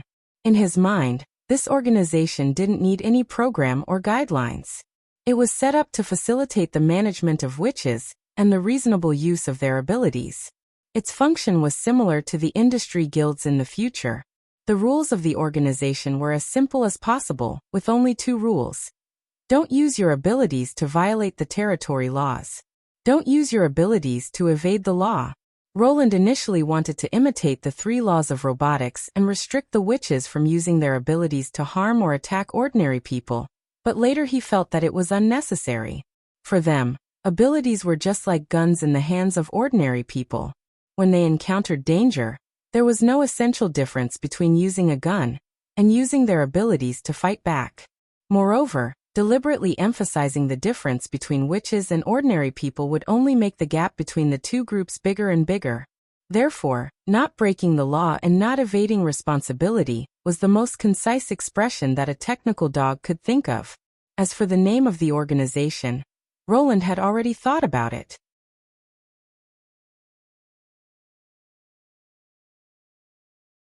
Chapter 102. At night, the mansion of the Elk family was brightly lit. When Perrault, who held the invitation, was ushered into the hall by the attendants, the birthday banquet for Aurelia, the third daughter of the Elk family, had just begun. Those who were able to participate in the banquet were all nobles of Longsong Stronghold, with a considerable family background and prestige. The Earl also attached great importance to this birthday banquet, which could be seen from the wool carpet that was spread all over the hall, and the uniform of the attendants who were wearing black with gold edging. After all, Aurelia had just turned 16 years old, and was at the age to talk about marriage. String music sounded, and attendants walked through the crowd with wine and wine glasses. Several round tables in the hall were filled with steaming hot-cooked food. The protagonist, Aurelia, was dressed like a canary, and was surrounded by a group of sisters in a corner of the hall. They seemed to be chatting happily. This was the most popular banquet style in King City. The previous banquets in the western region were not like this, thought Perrault. Usually, people sat around a long wooden table and waited for the chef to serve the dishes. The dishes served were large bowls of pork and whole chicken, buttered bread, double-fried eggs, and large plates of lettuce. But for Perrault, who had also stayed in King's City for several years, this birthday banquet was just an imitation. For example, the wine glasses in the hands of the attendants were all colored glasses, not transparent and clean glasses. After pouring wine into the glasses, they could not bring out the wine's own mellow color. The round table should be covered with white cloth instead of exposing the greasy surface.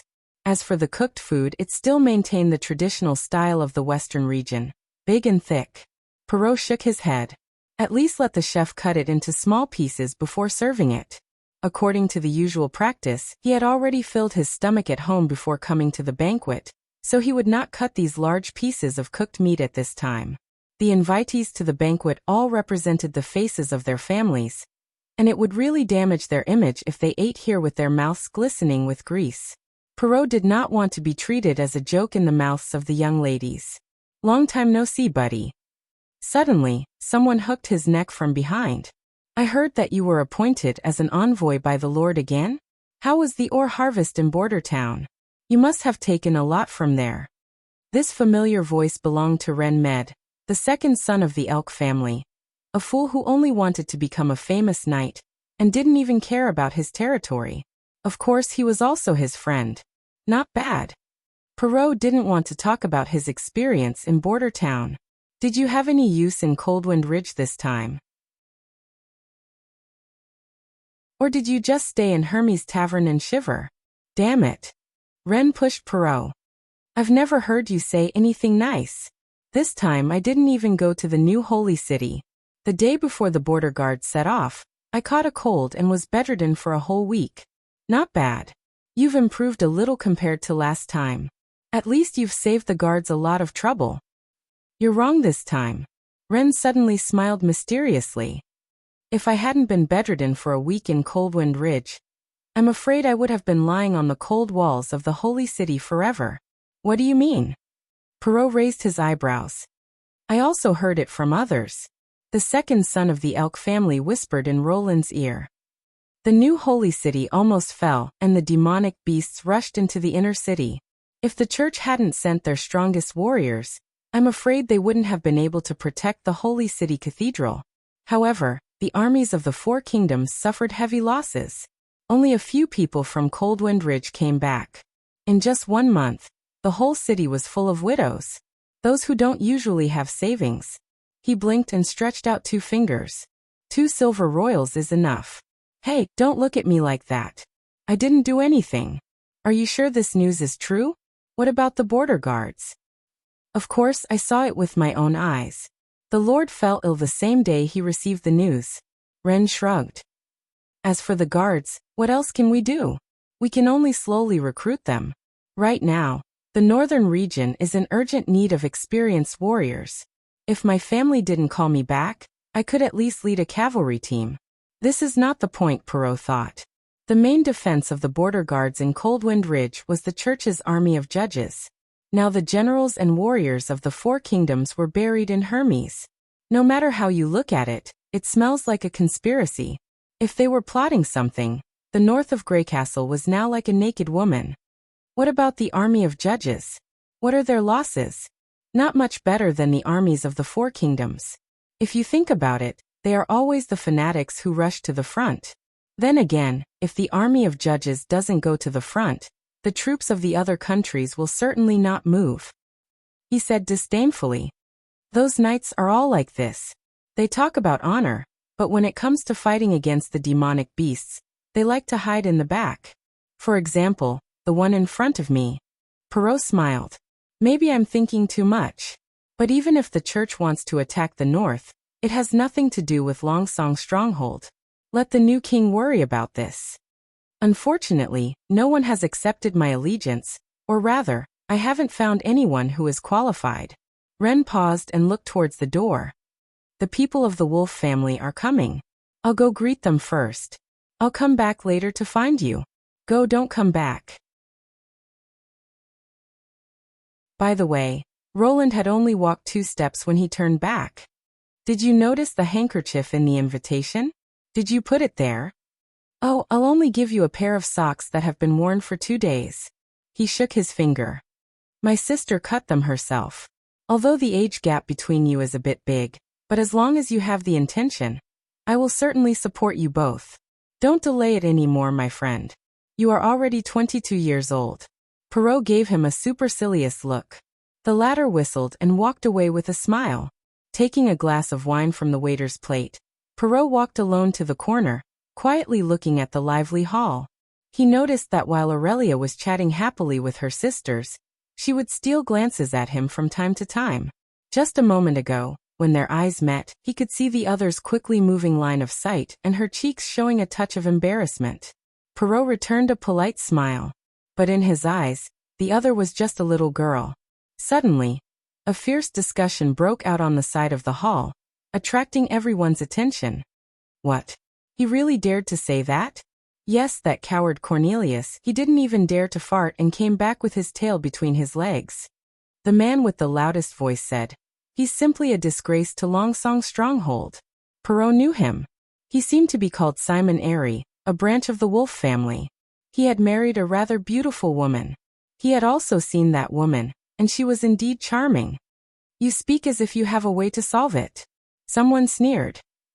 I may not be able to do it alone, but if His Excellency the Duke pays attention to this absurd matter, I don't believe that Roland Wimbledon would dare to act so recklessly.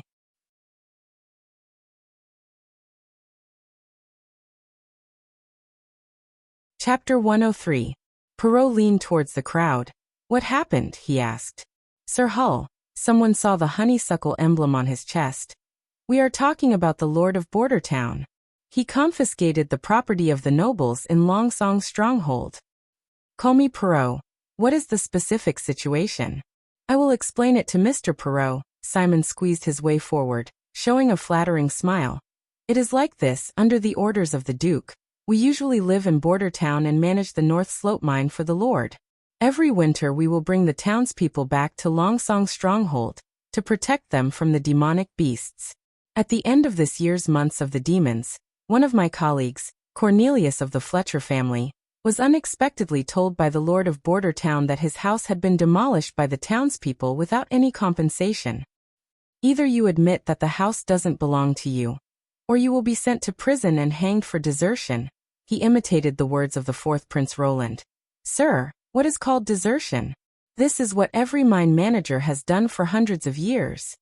Perrault's mind could not help but recall the appearance of the young gray-haired man, although the outside world said that the prince was extremely unbearable. But from his 2 personal experiences with him, he knew that Roland Wimbledon was by no means an ordinary person. And in this way of dealing with the crime of desertion, it was just an excuse that the other side casually found. The prince had never thought of using reason to convince these people. He has completely broken off relations with Longsong's stronghold, Perrault thought. Or to think deeper, does the prince not know that every year the townspeople and nobles go to Longsong's stronghold to take refuge? Obviously not.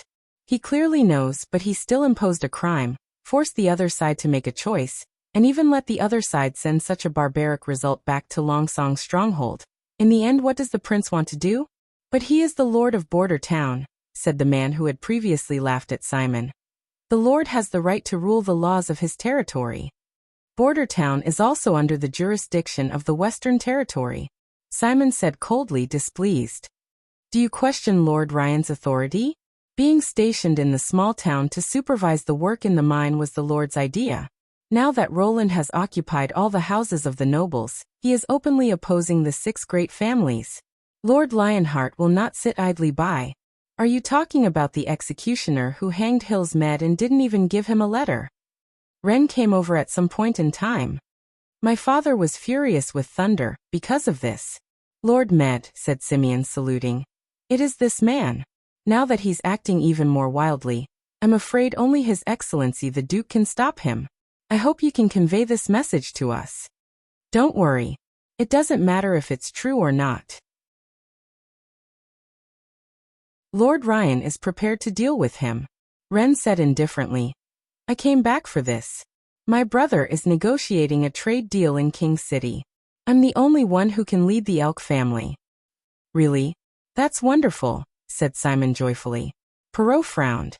Although he knew that since the winter letter was sent, His Royal Highness the Prince had chosen to stay in Border Town. Sooner or later there would be such a day. But he had never thought that his friend would also have to put on his armor and go into battle. Ignoring the strange eyes of the crowd, he directly pulled Ren to the side and dissuaded him. Don't go, that's the prince. I know he's the prince of the mountains. Ren Med patted Perrault's shoulder. Don't worry, Lord Ryan won't hurt a prince. Maybe as soon as we get there, he'll directly surrender. Even if he wants to resist, as long as we get on our horses. Wouldn't all the farmers and miners run away? The 4th prince doesn't know how to wield a sword or a gun. I don't think he'll be able to hurt even a hair. No, I'm worried that you'll be hurt by him. Perrault opened his mouth, but didn't say anything. He knew that the other side wouldn't believe him, because even he himself found it hard to believe that the prince could rely on those miners to defeat the Duke's coalition. But he didn't know why, but he always felt a little uneasy. Young Master Perrault, your father wants you to go back. He has something important to talk to you about. A white-haired steward suddenly rushed to Perrault's side and whispered in his ear. I know, Perrault nodded, and after saying goodbye to Ren in advance, he sat in the carriage with the steward and returned to Count Honeysuckle's mansion. Father. He walked into the study, where Shalafi Hull was writing something on the table. Hearing Perrault's voice, the Count didn't stop writing. You go and summarize the output of the territory, the number of people, and the income separately, and give them to me. I'll arrange the spring expedition. The Duke Ryan's conscription order has already been issued. After the snow melts, our 5 families will provide knight and mercenaries for him to go to Border Town. How much? The Count's hand slightly paused and he raised his head. What's wrong? You've never cared about this kind of problem before. He opened the letter on the table. The knight will have at least 25 people, as well as the corresponding squires and horses. The mercenaries will have 40 people, and they must be fully armed. If there are more than 100 freedmen or serfs, they should be equipped with simple weapons. Perrault calculated in his heart, so the 5 families added up to about 1,000 people, plus the Duke's own troops. It could already be regarded as a force that could sweep through the western region. Even if Longsong's stronghold didn't turn out in full force, this team was still not something that Border Town could resist.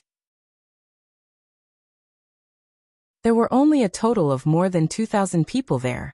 Father, can you not go to the battlefield? He hesitated, but still opened his mouth. What's wrong, son? The Count asked strangely. I'm worried about your safety. Shalafi couldn't help but laugh. Do you know what you're saying? An elephant trampling an ant to death. What kind of danger can there be? His Royal Highness only has a few knights and less than 50 personal guards, but we have 10 times as many people as he does. In theory, this was indeed the case. Before he had seen His Royal Highness, Perrault would also think so. But, Father, everyone says that the walls made of mud will collapse when it rains, but His Royal Highness presided over the construction of the walls. They also say that it is impossible to stop the demonic beasts by relying only on the miners of Border Town. But His Royal Highness not only achieved this, even after the end of the months of the demons, no one escaped back to Longsong's stronghold.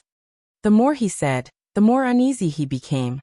Now, everyone thinks that the Duke's victory over Roland Wimbledon was nothing more than an elephant running over an ant. Father, will the result really be like this? Enough. Shalafi slammed the table. He shook his head, stood up, and went to the wall where the portraits of the ancestors were hung. Compared to fighting on horseback, you prefer to do business and talk about business, which is normal. But being a businessman doesn't mean being timid. Those merchants who sail across the ocean face the threat of death every day. He knocked on the wall and said loudly, "Look at this. Your grandfather, your grandfather's grandfather, they all relied on swords and longbows to gain a foothold in this place full of beasts, refugees, and bandits. You are so afraid of fighting. It really disappoints me."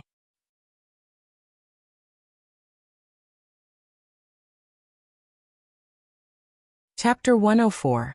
On a sunny afternoon, Roland fulfilled his promise. He conferred the title of Viscount to Sir Pine. His territory was divided to the south of the Redwater River, across the river from Border Town. Today it was still a dense forest, belonging to the undeveloped area. In order to make him give up the autonomy of his territory, Roland promised to give priority to the development of Sir Pine's territory. He also promised to give some shares to the Viscount and his descendants. Of course, Roland used his verbal skills to describe it as a good thing that he didn't need to manage his own property, and could just lie down and share the money. Sir Pine readily agreed. He didn't like these things, in his opinion. There was nothing more interesting than fighting on horseback. But now that he had a daughter, he put all his energy into hunting. In addition, Sir Pine's original territory had long been in decline, so he simply asked the prince to send someone to help him sell the land east of Longsong's stronghold, and move his whole family to Border Town. Roland naturally agreed. The other person was Brian. Roland granted him the status of a knight, and asked him whether he wanted to choose the land or to serve in the army. If he chose the land, he couldn't join the first army in Border Town. If he joined the army, he would have to rely on his military achievements to be promoted and get rewarded land. Brian didn't hesitate to choose the latter. In this way, Roland had a general layout of the land use plan. The land between the Redwater River and the impassable mountain range was the residential area. The narrowest part was about 3 kilometers, and the widest part was about 7 or 8 kilometers. In the future, it could be used to build a community, or it could be used as a reward for promoted officers.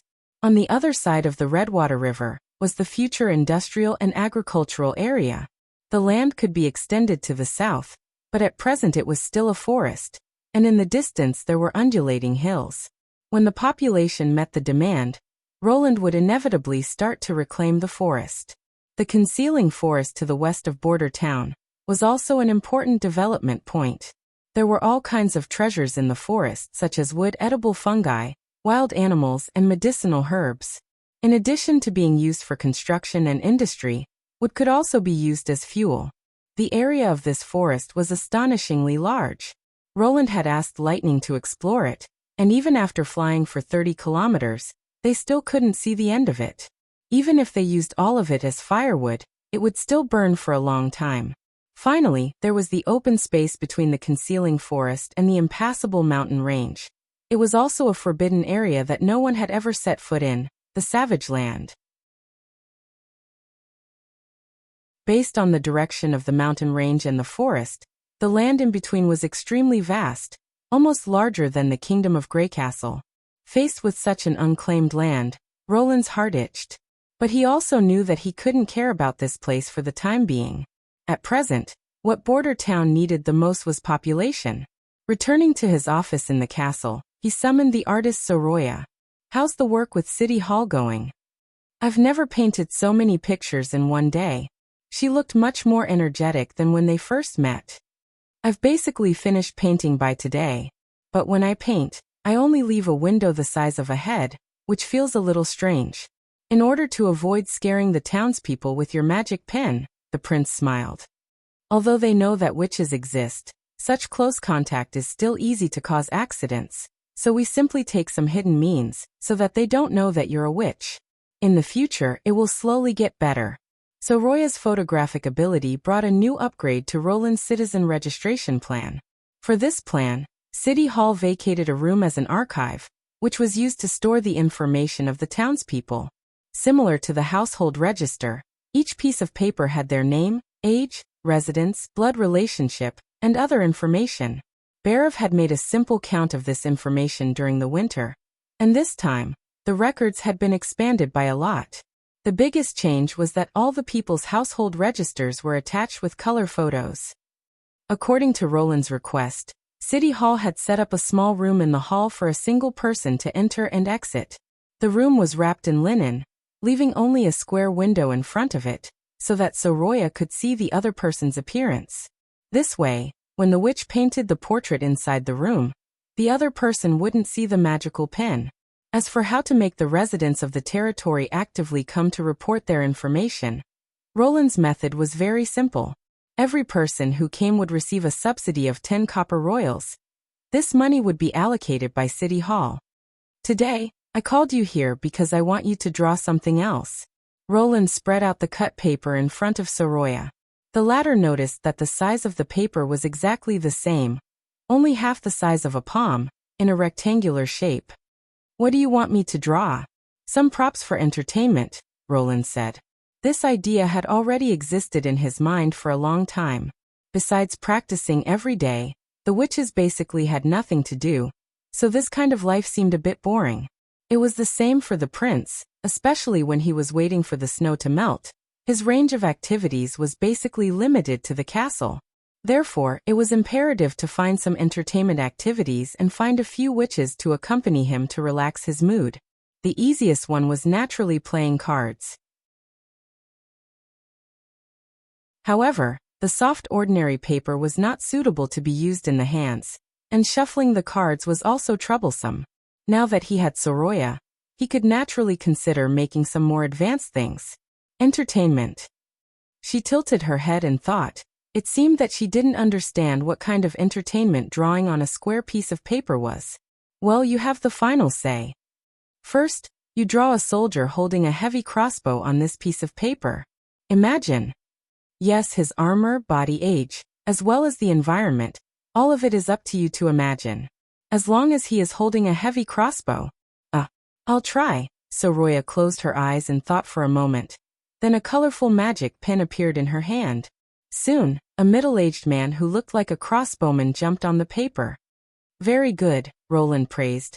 Let me think about what to draw next. In the upper left corner and the middle of the paper, draw a small circle. He recalled the appearance of the cards in his mind. The first circle should be white with gold edges, and the second circle should be orange with gold edges. After these drawings were finished, Roland asked her to add a number to the first circle, and add a bow and arrow symbol to the second circle. The magical thing about Soroya's ability was that she could draw regardless of the material, so there was no difference between a blank piece of paper and a piece of paper with a pattern. The pattern drawn on the latter could perfectly cover the former, just like a layer of cover. Thus, a delicate crossbowman card appeared in front of Roland. Is this good? She asked. This is just a unit card. There are still many similar cards to draw. And in the end, we can make a deck of cards. Then I'll teach you how to play.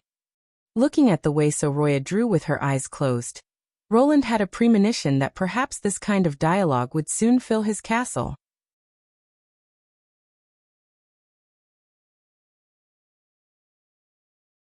Chapter 105. Echo was sitting at the top of the castle, on the roof of the watchtower, from where she could see the whole town.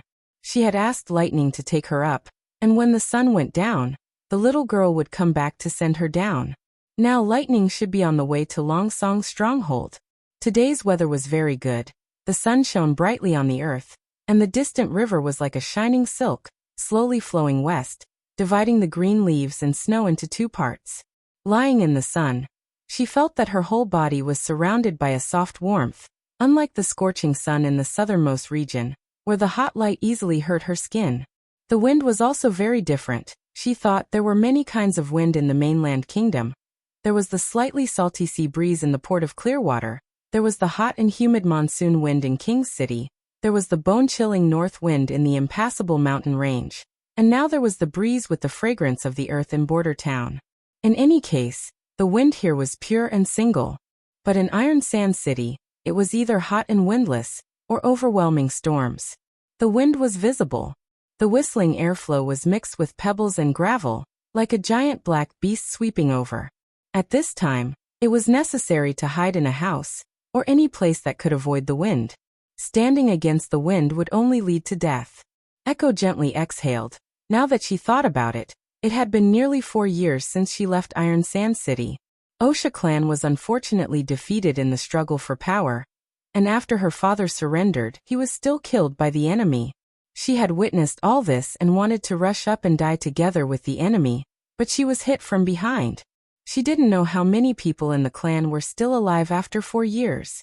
Before she was sold as a slave to the port of Clearwater, she had heard that the Wuxia clan had violated the agreement of the Holy Duel, and that the clansmen who were spurned by the 3 gods would be banished to the Endless Cape, never to return to the Iron Sand City.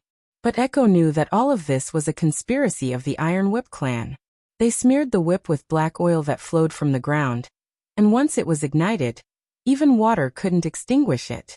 It was this trick that caused her brother, the strongest warrior in the clan, to be burned alive during the duel, leading to chaos in the team formation.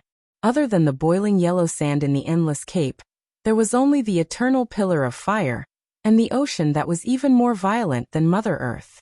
The people of the Sand Nation who went there would soon turn into bones, and their fates would be even more miserable than those who had become slaves.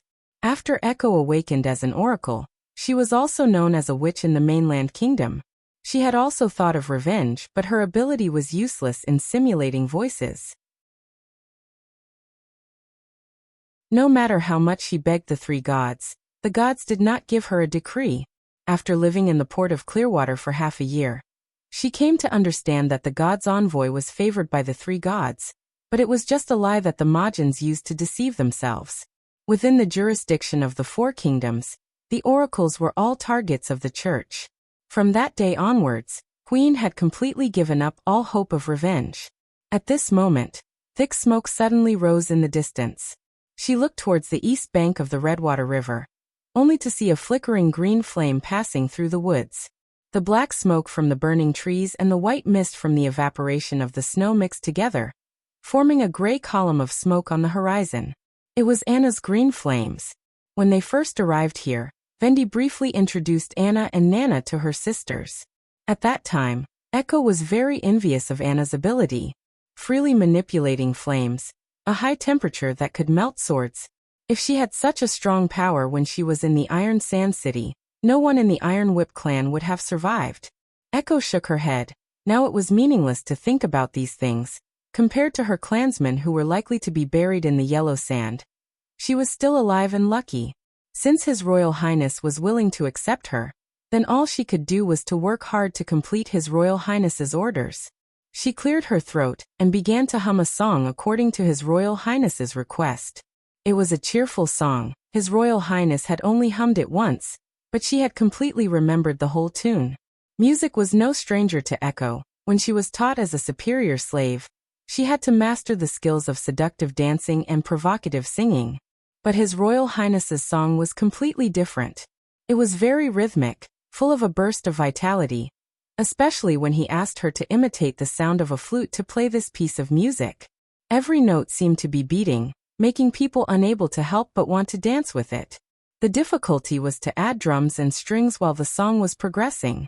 It was the first time for Echo to simulate 3 kinds of sounds at the same time, and to overlap them. She had never thought that music could be played like this.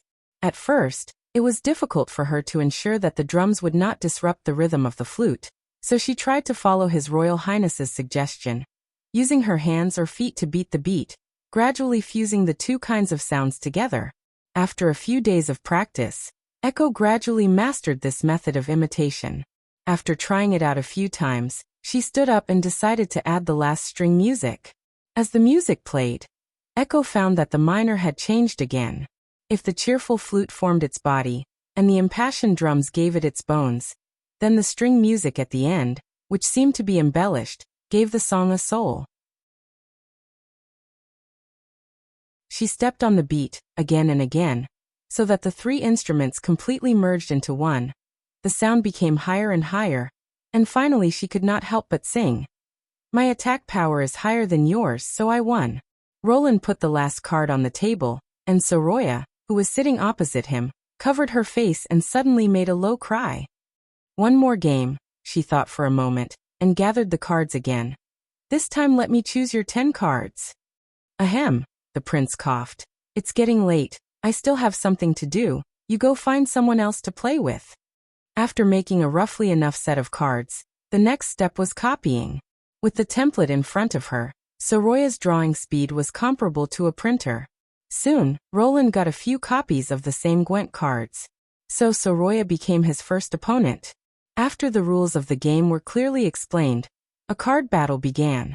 During the battle, he found that the witch's ability to accept was indeed higher than that of ordinary people. Soroya quickly figured out how to play cards. In the next few rounds, although Roland could still win, he had to use a special set of cards. Now, seeing the other party asked to draw cards for him, he shamefully refused. Okay, Soroya put the cards in her pocket and ran out of the door. At this moment, a cheerful and melodious music came from outside the window. She stopped in her tracks and ran back. She leaned against the window and peeked out. Is that Huyin? Well, it seems that she has completely mastered it. Roland sat back in his chair, enjoying the familiar music. The first army of Border Town would soon enter the comprehensive maneuver stage. Unlike standing on the wall and shooting, the comprehensive maneuver would be carried out in the wild, requiring the troops to keep orderly while marching. This was also the basic part of the lineup to be shot. In order to make the soldiers' footsteps consistent, they needed to rely on drums or slogans to direct everyone's pace. Now that he had a witch who could simulate mixed sounds, he simply learned from the British and directly used the infantry marching song.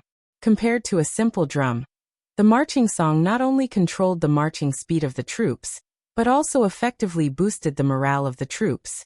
Of course, the most famous marching song during the lineup to be shot was the March of the Grenadiers. But Roland only knew its name, he didn't remember the complete tune. But this wasn't a problem for him. There was a song that was based on the March of the Grenadiers, and it was widely spread throughout the country during the War of Resistance. And its melody was familiar to almost everyone. It was the famous guerrilla song. When Soroya turned her head, she heard the prince following the song, softly humming. It was a language she had never heard before. It was clean and neat, perfectly matching the rhythm of the song. We are all sharpshooters. Every bullet destroys an enemy. We are all flying soldiers. Even if the mountains are high and the rivers are deep. In the dense woods, everywhere we arrange our comrades' camps. On the high hills, with our countless brothers.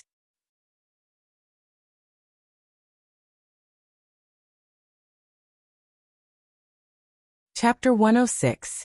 Scroll knocked on the door and soon a response came from inside. Please come in. She pushed the door open and entered. Anna was sitting at the table by the window, reading a thick book. The sunlight spilled in through the window, elongating the woman's shadow. Her soft cheeks and neck were dazzlingly white under the light, and the flaxen hair covering her shoulders was almost dyed pale gold. After getting along with her for almost a week, Scroll had basically figured out her temperament. For example, she was straightforward, never beat around the bush, calm and quiet, and especially eager to learn. In short, it was difficult to find a child born in a civilian family like Anna, who had a pure and peaceful heart. Aren't you going to play that card game? Scroll pulled a stool and sat next to Anna. In the past 2 days, the sisters would rush back to the castle after finishing their practice, and then crowded in Soroya's room to play the so-called Gwent card game, competing with each other for the other's cards, seemingly never getting tired of it. Even Nana Pine, who came to play with Anna every day, after learning how to play, rarely appeared less often. Unlike a few days ago, she could always see the little girl with the magical healing ability in the room. I want to read more books. Anna turned to the next page. I don't have your ability, so I can only spend more time on this. She read almost everything, from historical biographies to long poems, including all kinds of folk stories she had heard from the streets. As long as they were collected into a book, she would read them with relish. Scroll lovingly stroked her head. Don't worry, I'll tell you everything I remember.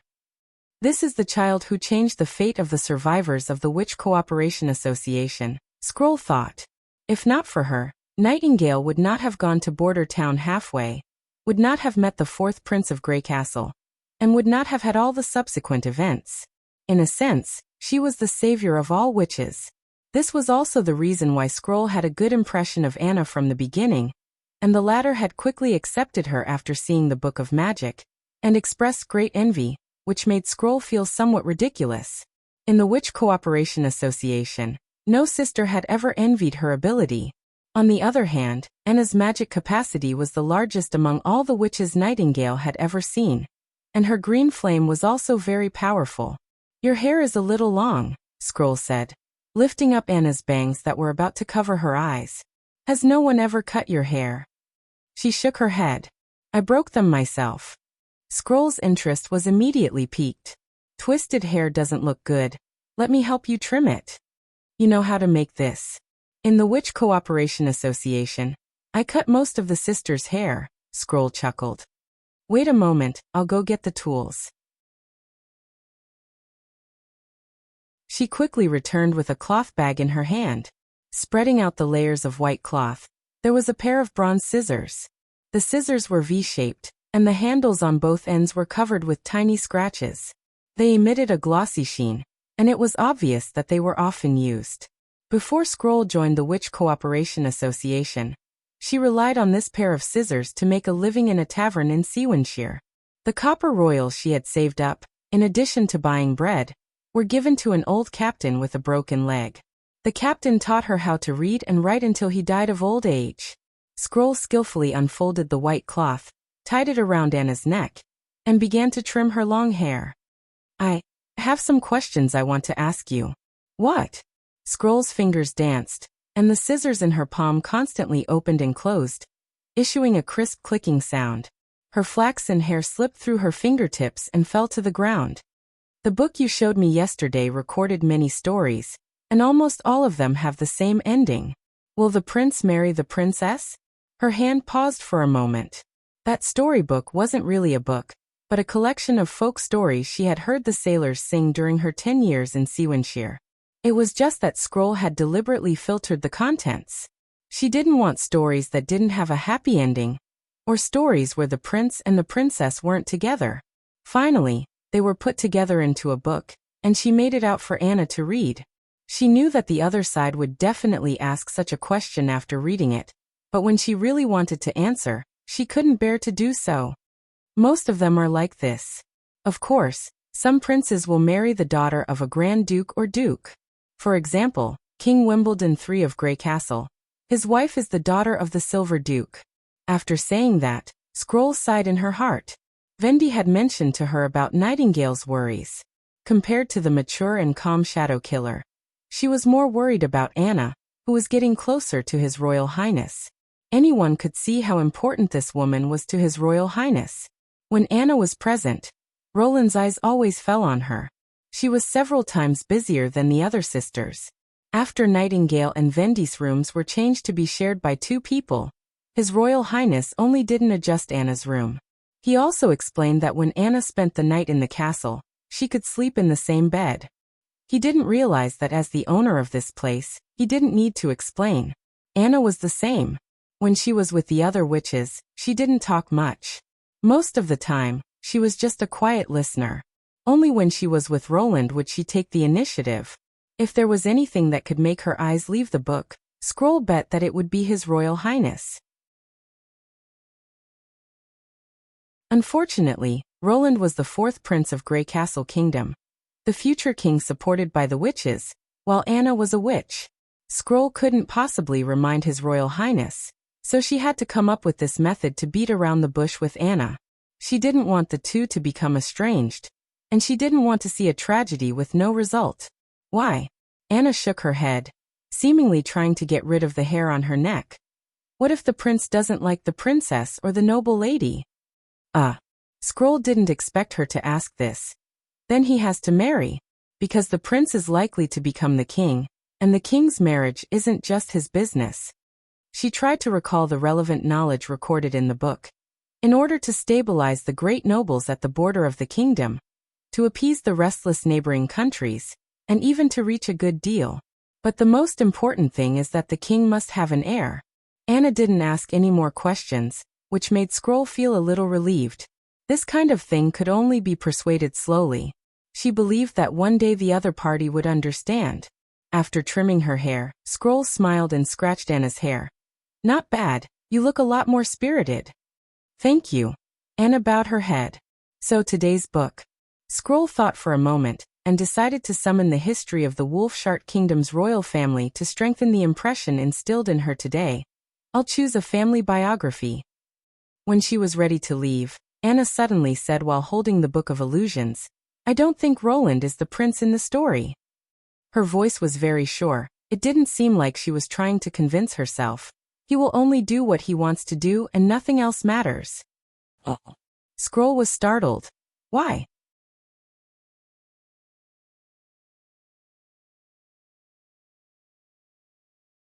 Chapter 107. After dinner, Roland returned to his office and continued to copy the basic mathematical knowledge in his mind onto paper. He didn't have a photographic memory, not only that, but his memory would also decline over time.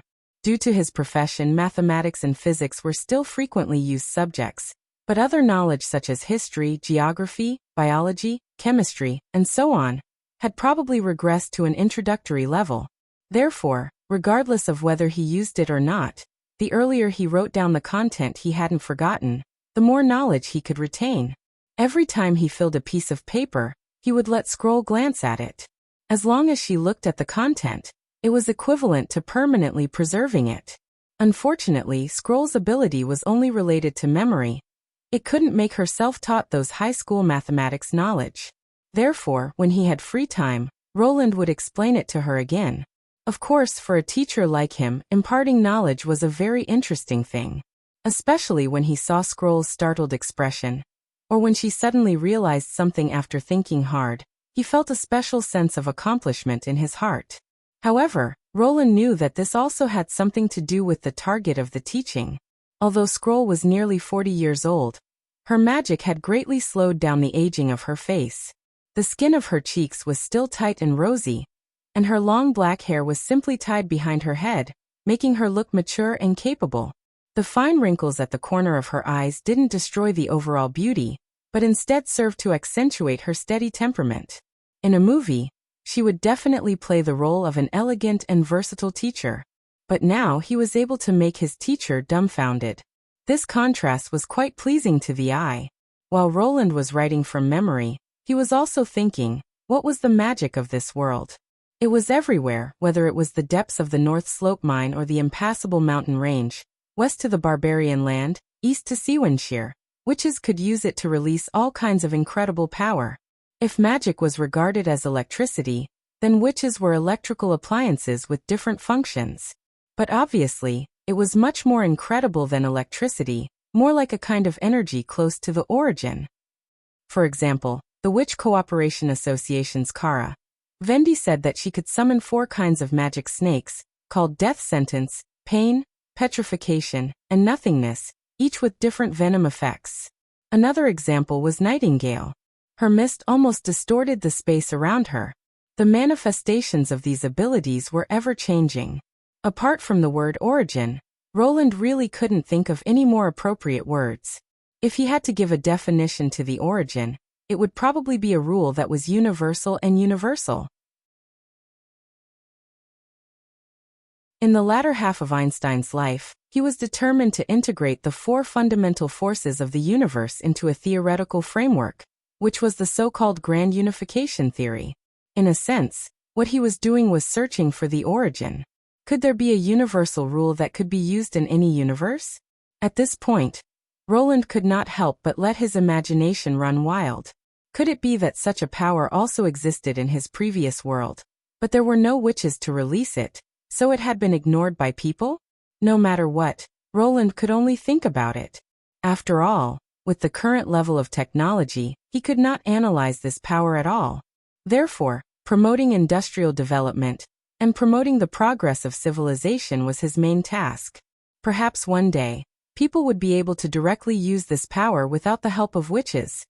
A universal super energy that could be transformed into multiple effects at the same time. Just thinking about it made people excited. Your Royal Highness? Seeing the prince's intoxicated appearance, Scroll couldn't help but ask.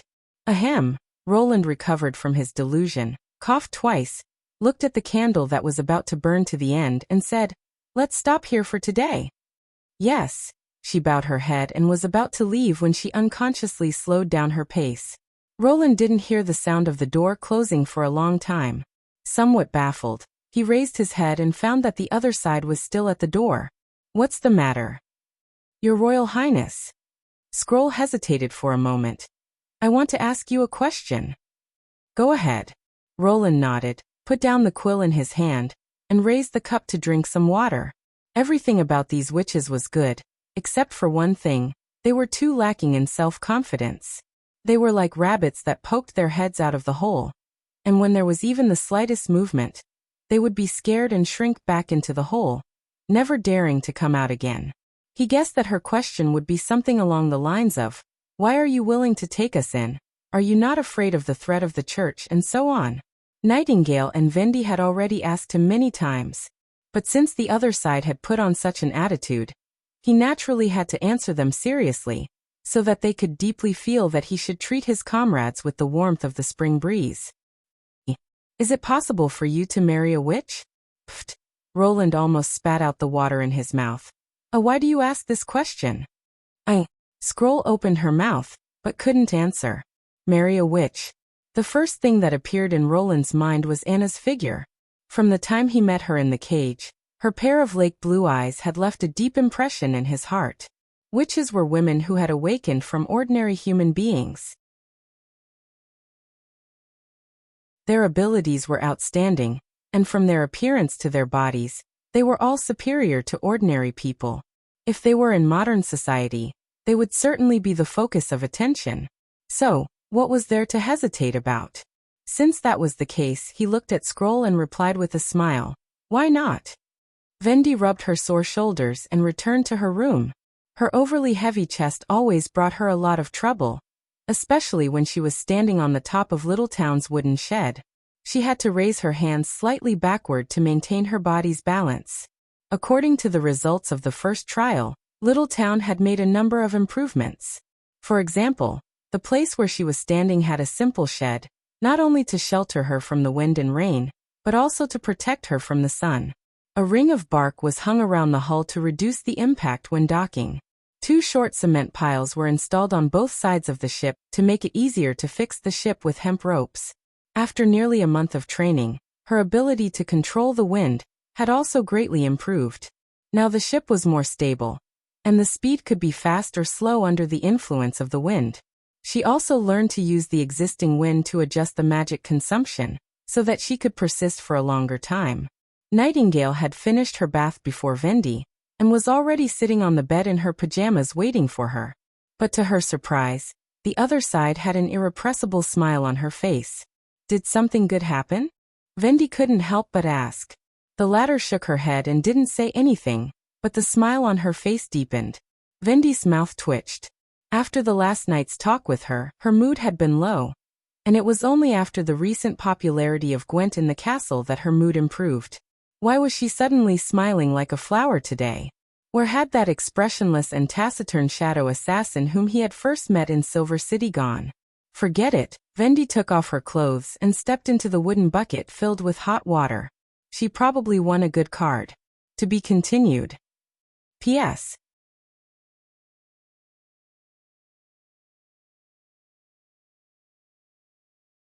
Chapter 108. 2 weeks had passed since the months of the demons, and the snow had turned into a stream that flowed into the Redwater River. After the white gauze had faded, the woods on both sides of the river had once again sprouted, and now it was full of green. The land on the east side of the town had been baked by Anna, and was temporarily used by His Highness as a training ground for the First Army of Border Town. In the field, Carter Lannis held the bayonet sleeve and twisted it twice to check whether the bayonet was securely installed. This was a new invention invented by His Highness, but compared to the automatic operation of the black lump machine and the improved snow powder that could explode when ignited, this thing was too simple and crude. As soon as he held it in his hand, Carter knew that it was not a qualified weapon.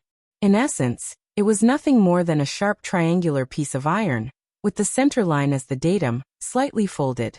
Although it had a blade, it was impossible to use it to cut the target.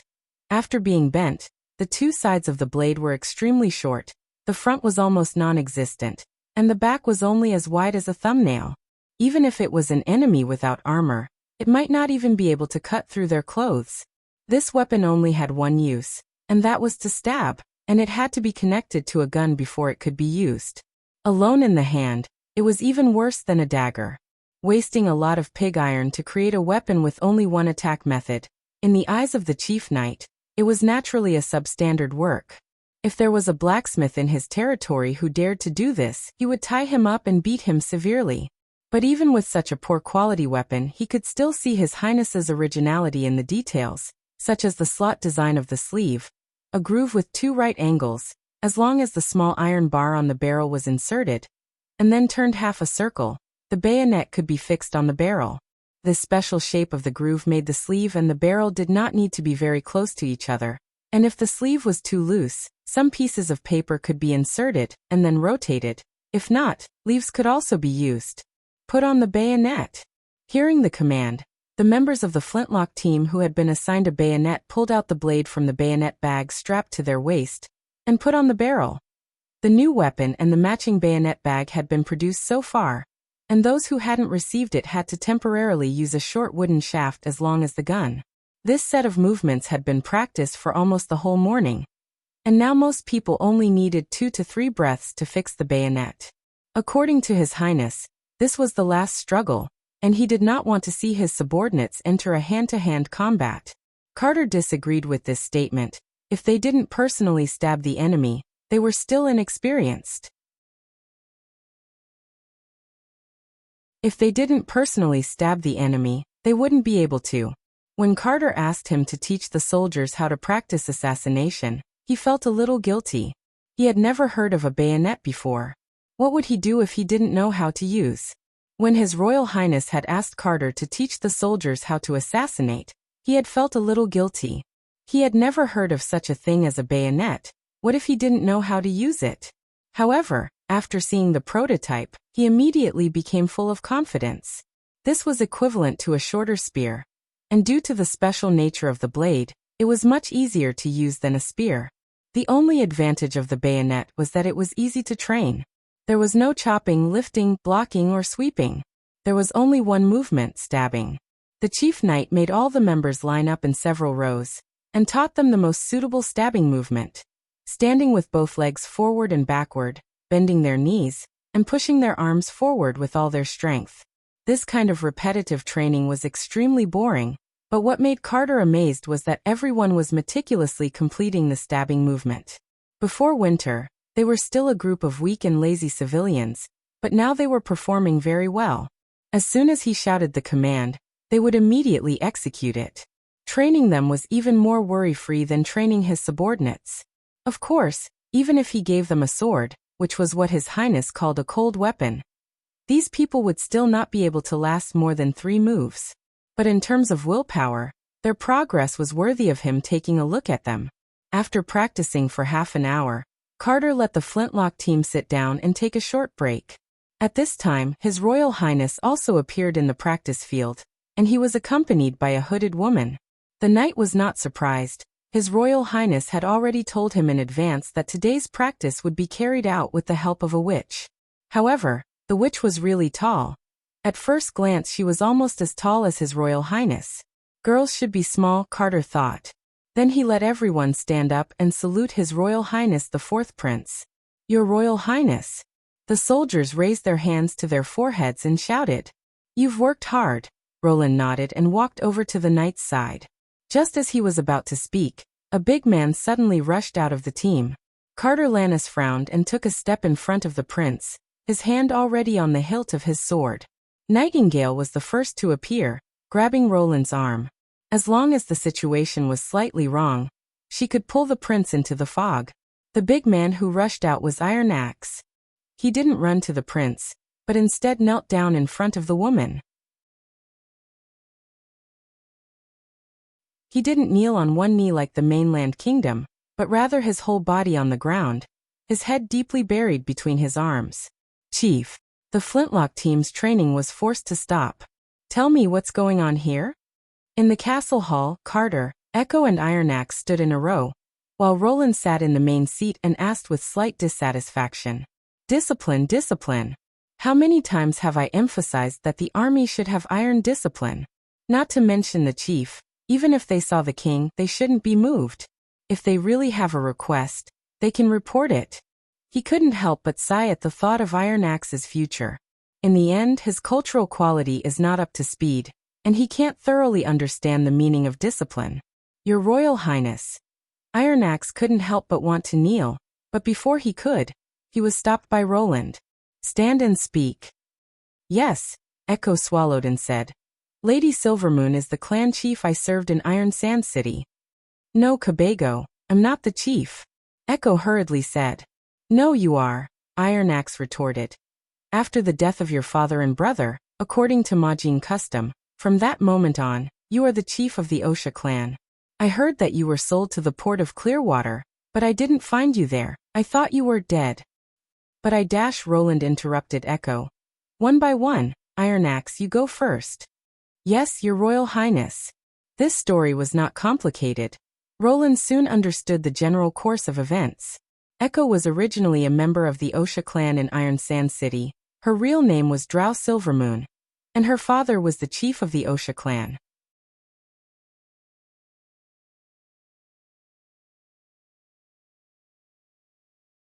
Chapter 109. However, the Wuxia clan was defeated in a duel by the Iron Whip clan, who used insidious means behind their back. Not only that, but the clan leader was also killed, and the clan was exiled to the Endless Cape. As the daughter of the clan leader, Drow Silvermoon, also known as Echo, because of her outstanding appearance, was sold as a superior slave to the slave merchants of the port of Clearwater. Iron Axe, because of his mixed blood status, although he was adopted by the Wuxia clan, he was not regarded as a real Majin by the Sand People, so he was not sentenced to exile. Instead, because of his excellent martial skills, he was fancied by other clans, who wanted to recruit him. Iron Axe was grateful to the clan leader for taking care of him for many years, plus he wanted to save Echo, so he did not hesitate to refuse the other clans. After a long and arduous journey, he finally arrived at the port of Clearwater, but he did not know that at this time Echo had already been sold to Grey Castle. Later, one was rescued by a witch and became a member of the Witch Cooperation Association, while the other was disheartened and went to the western region of Grey Castle. Until today, the two of them unexpectedly met again in Border Town. What are you going to do? Roland pondered for a moment. Will you return to the southernmost region with Echo and revive the Wuxia clan? No, your highness. Iron Axe knelt on one knee. I have sworn to the three gods that I will serve you for the rest of my life. I was just when I saw Lady Silvermoon. I was too excited and couldn't control my emotions. Please punish me. What about you? The prince looked at Echo. Do you want to avenge your clansmen? Echo also knelt down and said, I once thought of revenge when I awakened as a witch, but now I no longer have such thoughts. She bit her lip and said, Please let me stay here. I have nowhere else to go. I understand, stand up, Roland said calmly. You don't have to be like this, I haven't said anything yet. He paused for a moment, then changed the topic. In fact, it's not impossible to help you get revenge. What? Iron Axe's eyes widened, he couldn't believe his ears. Echo didn't have much of a reaction. It was obvious that she didn't have any hope of returning to Iron Sand City. Of course not now. Roland waved his hand. This was not a whim, but something very interesting from Iron Axe's description of the southernmost region. The land there was extremely hot and dry, and the environment was very strange. In particular, the orange flames that erupted from underground could burn for decades without being extinguished. Near the orange fire, one could often see a huge gap in the ground. At the bottom of the fault, the Black Nether River flowed ceaselessly. Be it Orange Fire or Styx River, Roland felt that they were just petroleum, and it was oil flowing in the open. There was no need to mention how important this black liquid was to the industry. Half of modern wars were caused by it.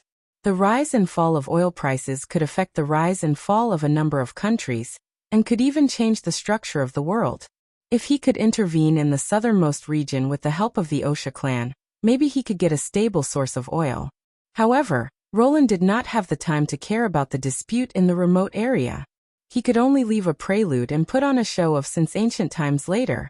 After I ascend the throne, I will consider seeking justice for you. Roland stopped Iron Axe, who wanted to kneel down again. But today, your behavior violated the discipline of the First Army. You will be confined for 2 days. Reflect on yourself. Yes, Your Highness, Iron Axe replied excitedly. Then continue the training, Roland said to Chief Knight Carter. You will also be responsible for the following marching. Carter nodded in agreement. Brian thought that today's training would end, but everyone was still sitting in the training field, and no one left alone. Because before Carter left with the prince, he had ordered them to rest on the spot instead of dispersing. If it was the patrol team he had been in before, such a scene was simply unimaginable. Sir Knight, do you think Sir Iron Axe will come again? Nail, who was in the same group as Brian, came up and asked. His behavior just now really scared me. How many times have I told you? Don't call me sir, Brian corrected. In the First Army, you should call me captain. His Highness said that we should address each other by military rank. After being conferred the title of knight by Prince Roland, his status in the team suddenly rose, and no one dared to talk to him.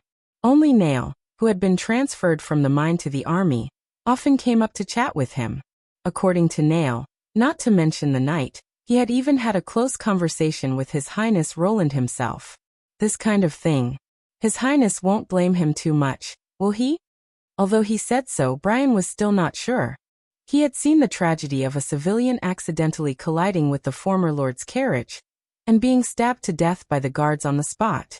Iron Axe was a foreigner, and in front of the prince, he knelt down to a woman and called her chief, which could be regarded as a breach of etiquette. I guess so. Nail nodded repeatedly. I also personally talked to His Highness. He and those nobles, He scratched his head, as if thinking about how to express himself. They look similar, but they feel completely different. Brian also didn't want anything to happen to Iron Axe. After more than a month of group training, he already greatly admired this foreigner. Especially when he taught everyone how to set up tents during field training. His superb skills and tireless teaching had benefited everyone a lot. In the eyes of the knight, Iron Axe was even more suitable to be the commander of the First Army than Carter Lannis. They're coming. Nail pushed Brian's arm. Hey, I don't seem to see Sir Iron Axe. Before he could let his imagination run wild, Carter had already ordered everyone to line up according to the previously assigned groups. Then His Highness Roland stepped forward and said, This woman beside me is a witch called Echo, and she is also Iron Axe's long-lost relative.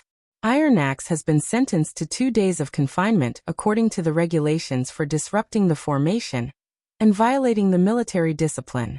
I repeat, you are a regular army, and the most important thing for a soldier is to obey orders and observe discipline. Do you understand? Yes, Your Highness, Brian shouted together with the others. Hearing the result of Iron Axe's handling, he let out a sigh of relief. Nail, who was standing beside him, secretly made a face at him. In the following training, Echo will assist you. Her ability is to simulate all kinds of sounds, including musical instruments, horns and drums. The marching song she's going to play will be the order for you to move. Everyone will move according to the drumbeat, and try to keep the team in the same line. At this point His Highness paused. On the battlefield, Echo will stand behind you. She is the flag of the First Army and the soul of the Flintlock team. You must do everything possible to protect her. So, everyone should first familiarize yourself with the tune. What is a marching song? Brian listened with a confused face. Is it the kind of music that people occasionally sing in pubs? Is that kind of soft music suitable to command everyone to move forward? But when the melody that he had never heard before came from Echo's mouth, he almost instantly understood what His Highness meant. The rhythmic drumbeat made him want to move forward, and the light melody aroused his desire to fight. The so-called marching song was the war song that inspired people on the battlefield and encouraged everyone to keep moving forward. Underscore, underscore, underscore, underscore, underscore.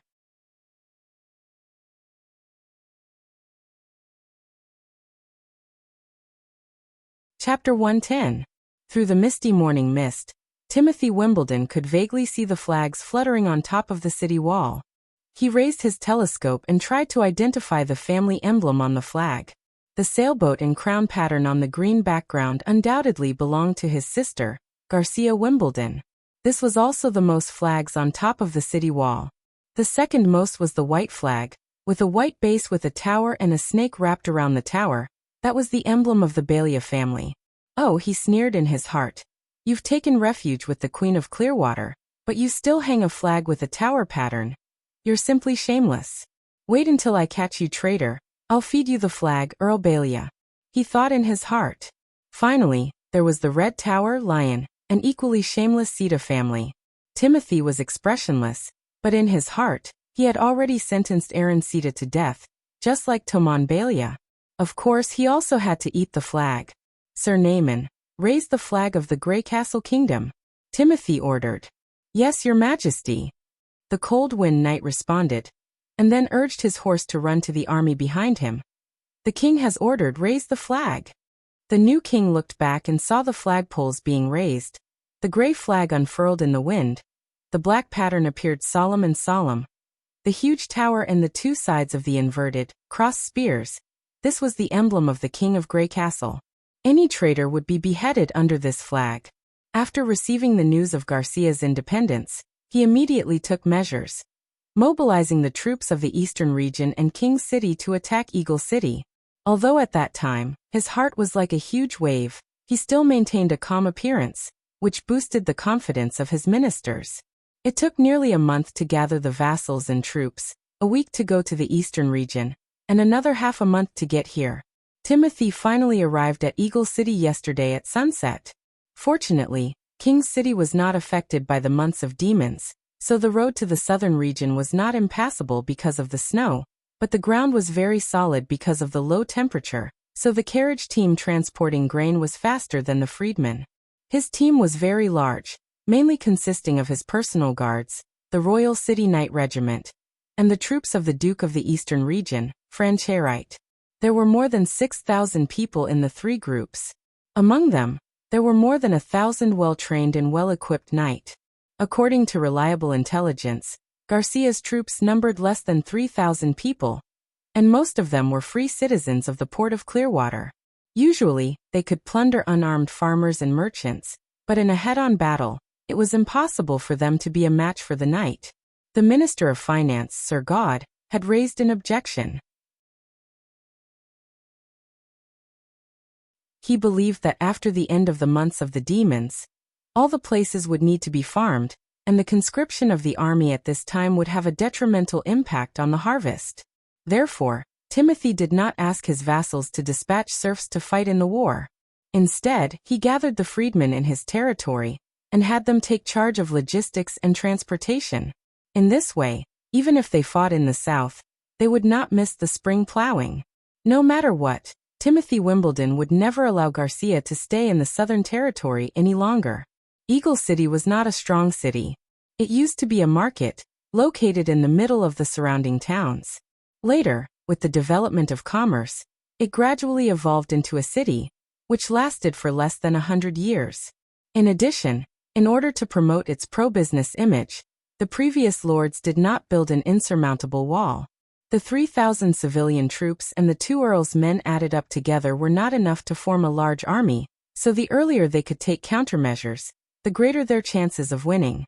If they gave her a chance to breathe, and let her completely integrate the entire Southern Territory, it would be very difficult for them to defeat her. After a night of rest, his men had eaten and drunk to their heart's content, and were ready to move out. The sun gradually turned from orange-red to a dazzling gold. The fog began to dissipate, and the brown city wall was revealed. In the eyes of the new king, It was not a real city wall at all. At best, it was just a dirt slope.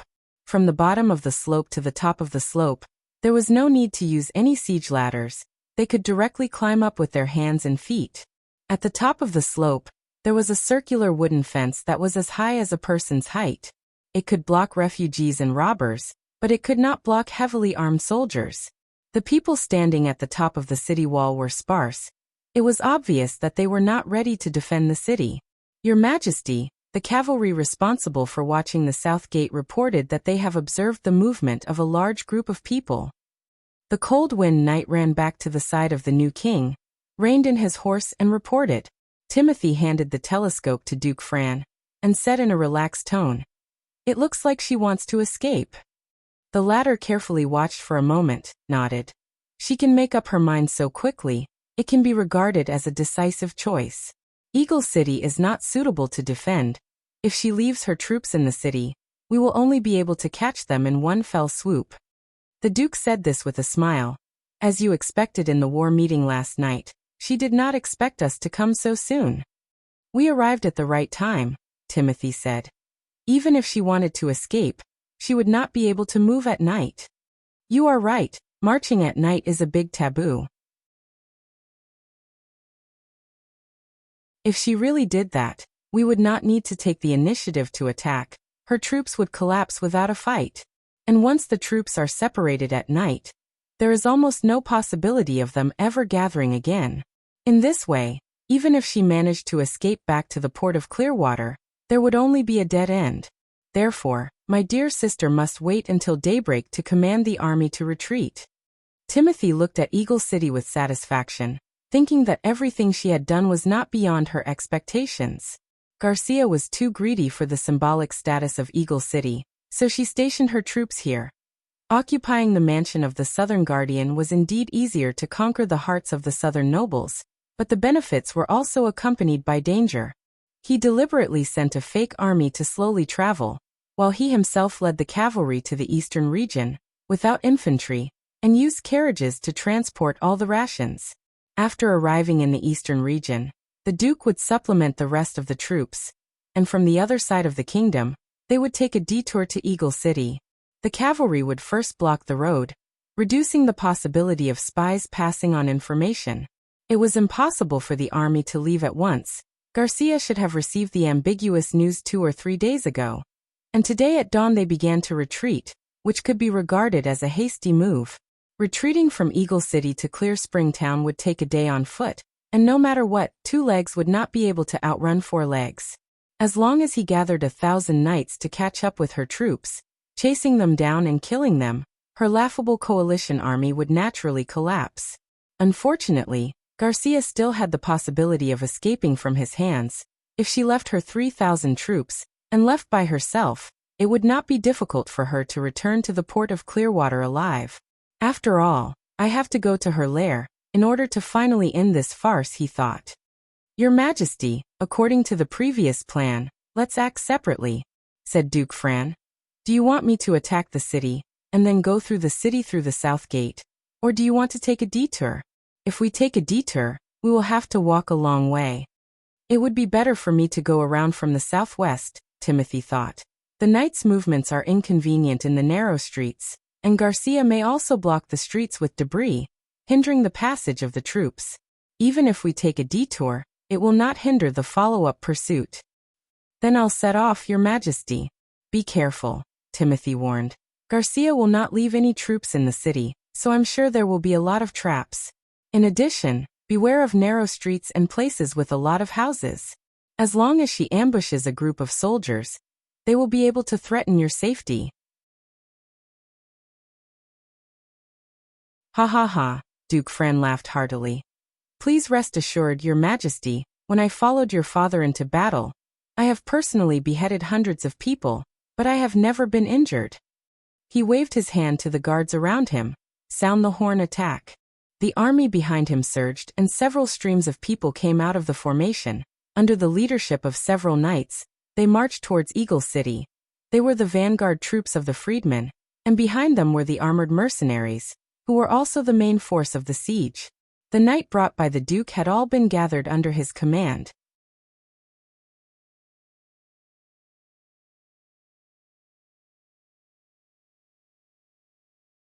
Chapter 111. The first batch of cannon fodder did not encounter any resistance, and successfully climbed up the slope.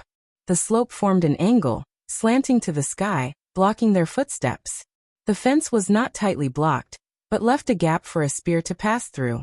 When the attackers destroyed the logs, the defenders only needed to stand behind the fence and use their spears to kill their opponents.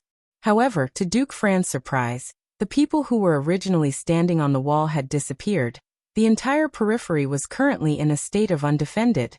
The vanguard troops quickly cut open several gaps with their axes, and after putting down a few logs, they rushed to the top of the wall.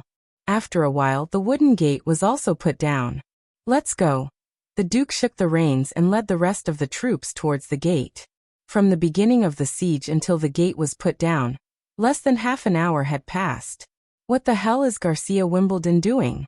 Fran frowned. Anyone with a little combat experience knew that when abandoning the city, it was necessary to leave behind a group of personal guards, or hire a lot of people who were not afraid of death to go to the top of the wall to block the enemy's offensive, as much as possible to buy time for the retreating troops. Princess Garcia was not a stupid person, otherwise it would be impossible for the entire southern territory to change sides with her so quickly. Why didn't she arrange a group of people to defend the wall? No matter how strong the defense, no matter how nimble the trap, without someone to operate it, it would only become a dead thing. Duke Fran thought for a moment, and decided to let his personal guards enter the city first to explore the situation. The report from the guard captain was still the same. There was no resistance inside the city, but some streets were indeed blocked by wood and bricks. His subordinates had already gathered the local people to clear the obstacles. Fran no longer hesitated. He led the rest of the troops into Eagle City. He was also a veteran who had followed Wimbledon 3 for many years, so he could not be fooled by a little girl. But Timothy's move was a bit wrong. If he could wait until he attacked the gate, then directly pass through the city, he could save a lot of time. When passing through the gate, the Duke smelled a pungent smell. It was not the usual smell of rotting corpses on the battlefield, but a mixture of pine nut oil, orange peel and incense. If he took a deep breath, he could even feel some fragrance. What is this smell? He looked around but didn't find anything out of the ordinary. On the other hand, the ditch used to drain the earth wall was blocked. The dirty water flowed out of the ditch and slowly flowed along the ground. It was unknown how long it had been since anyone had taken care of those filthy things. They were black, and under the sunlight, they reflected colorful patterns of light. It was probably the smell of the dirty water. Fran shook his head and led the team to the castle area. Since he had conquered Eagle City, he naturally had to go to the Lord's castle and city hall to see if there was anything he could take away. Of course, this city was likely to have been plundered by Garcia. The golden dragon might not have been left behind, but some of the larger handicrafts and decorations were very suitable as spoils of war. It would be best to clean up the carriages that he had brought with him, and use them to carry the spoils. As for the mercenaries, they were probably heading towards the shops and farms. Duke Joey was dead anyway, and it was still a question of who would be the next successor. At this time, robbing the entire city was the most important thing. After touring the Lord's castle, Fran Charrot noticed something was wrong. The castle was empty, he thought. Not only the coins but also the whole basement. Not even a bit of cloth or food was left. Several places where murals were hung were left with blank walls, no books in the bookcases, and even the big bed in the Lord's bedroom was gone. The whole castle seemed to have been stripped bare. Was this something that could be done in a hasty retreat? Fran faintly felt that something was wrong. If they hadn't moved these things slowly from the beginning, the castle wouldn't have been so thoroughly looted. Just as he was about to go to the city hall to have a look, a thick cloud of black smoke suddenly rose from the north gate. What's going on? Is there a fire? I don't know, my lord. I've already sent Muriel to check, the guard captain said. Maybe the enemy deliberately set the fire.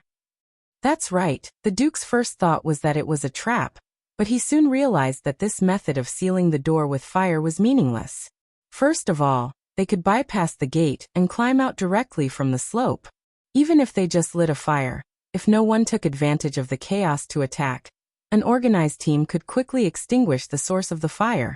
The correct way to use it should be to set up troops inside the city, and when the fire broke out, they could take advantage of the enemy's panic to launch a surprise attack. This could effectively disrupt the enemy's formation, or even force them to retreat. As he said, a trap without anyone operating it was nothing more than a dead object. At this moment, the other 3 gates also emitted black smoke, but the north gate was already on fire, and the fire was rapidly expanding, as if it was piled with straw. The screams of civilians came from the city. It seemed that someone's house had been set on fire. This is not right, the Duke thought. I came from the north gate, where there was no fire starter, only an open space. But if there was no fire starter, how could the fire spread so fast? Wait! A thought suddenly flashed through his mind. Could it be that Garcia Wimbledon secretly recruited witches? Fran touched the god's stone of retaliation hanging around his neck, and his heart calmed down a little. If it was the witch's fire, he only needed to directly pass through it, and the devil's fire wouldn't be able to hurt him. Moreover, every member of the guard team was wearing this thing, so they wouldn't pose much of a threat. As for the freedmen who didn't have money to donate to the church, the Duke didn't have time to care about them. This city was a bit strange, so he decided to go out first. The army could camp at the south gate, where they could monitor Eagle City, and also receive the new king's cavalry. Thinking of this, he ordered the guard captain. "We'll go out of the city from the south, you blow the horn on the way, gather the troops." Yes. Everyone immediately set out, but when they arrived near the south gate, they found that the fire had already reached the city, and the houses had been set on fire. The heat wave forced them to retreat. The people who had been hiding in their houses, at this moment, also ran out. The streets were full of people, and even the guard swords couldn't stop them from fleeing in panic to the open space that hadn't been burned yet. For a moment, everyone seemed to have fallen into a sea of fire, surrounded by smoke and flames. "Calm down. You go find a well, and use it to put out the fire." Duke Fren quickly issued a series of orders. "Don't bother with the houses, just put out the burning obstacles on the street and clear the way. Don't stop the horn, let the others know our position." "Your Excellency the Duke." A knight came running from the direction of the city center, and before he could stop his horse, he jumped down from the back of the horse. It was Moriel, who had been sent by the guard captain to the north gate. "Your Excellency, the fire at the north gate can't be extinguished." "What did you say?" Fran asked in surprise. "Can't be extinguished?" "The fire is burning on the black water," she said quickly. "Not only will it not be extinguished by the water, but it will also flow along with the water." "Your Excellency, now the entire North City is burning." "Unextinguishable fire," he murmured. "Yes, it seems to be the devil's fire." Then the Duke shouted, "Everyone, don't panic. This is Garcia using the evil witch to release the demonic fire. As long as you are wearing the god's stone of retaliation, even though this fire looks terrible, it will not be able to burn you. So that's how it is, may you be merciful." Moriel subconsciously touched her chest. "Your Excellency, what should we do? We have the god's stone of retaliation. What are we afraid of? Everyone, get on your horses, we will rush over." The Duke waved his hand. "As long as the devil's fire meets the god's stone, it will naturally disappear without a trace." He paused. "Moriel, you take a group of people out first. I will stay here to gather the people who are following us." "Yes." The female knight nodded. "Your Excellency, take care. The others, pay attention to keep up."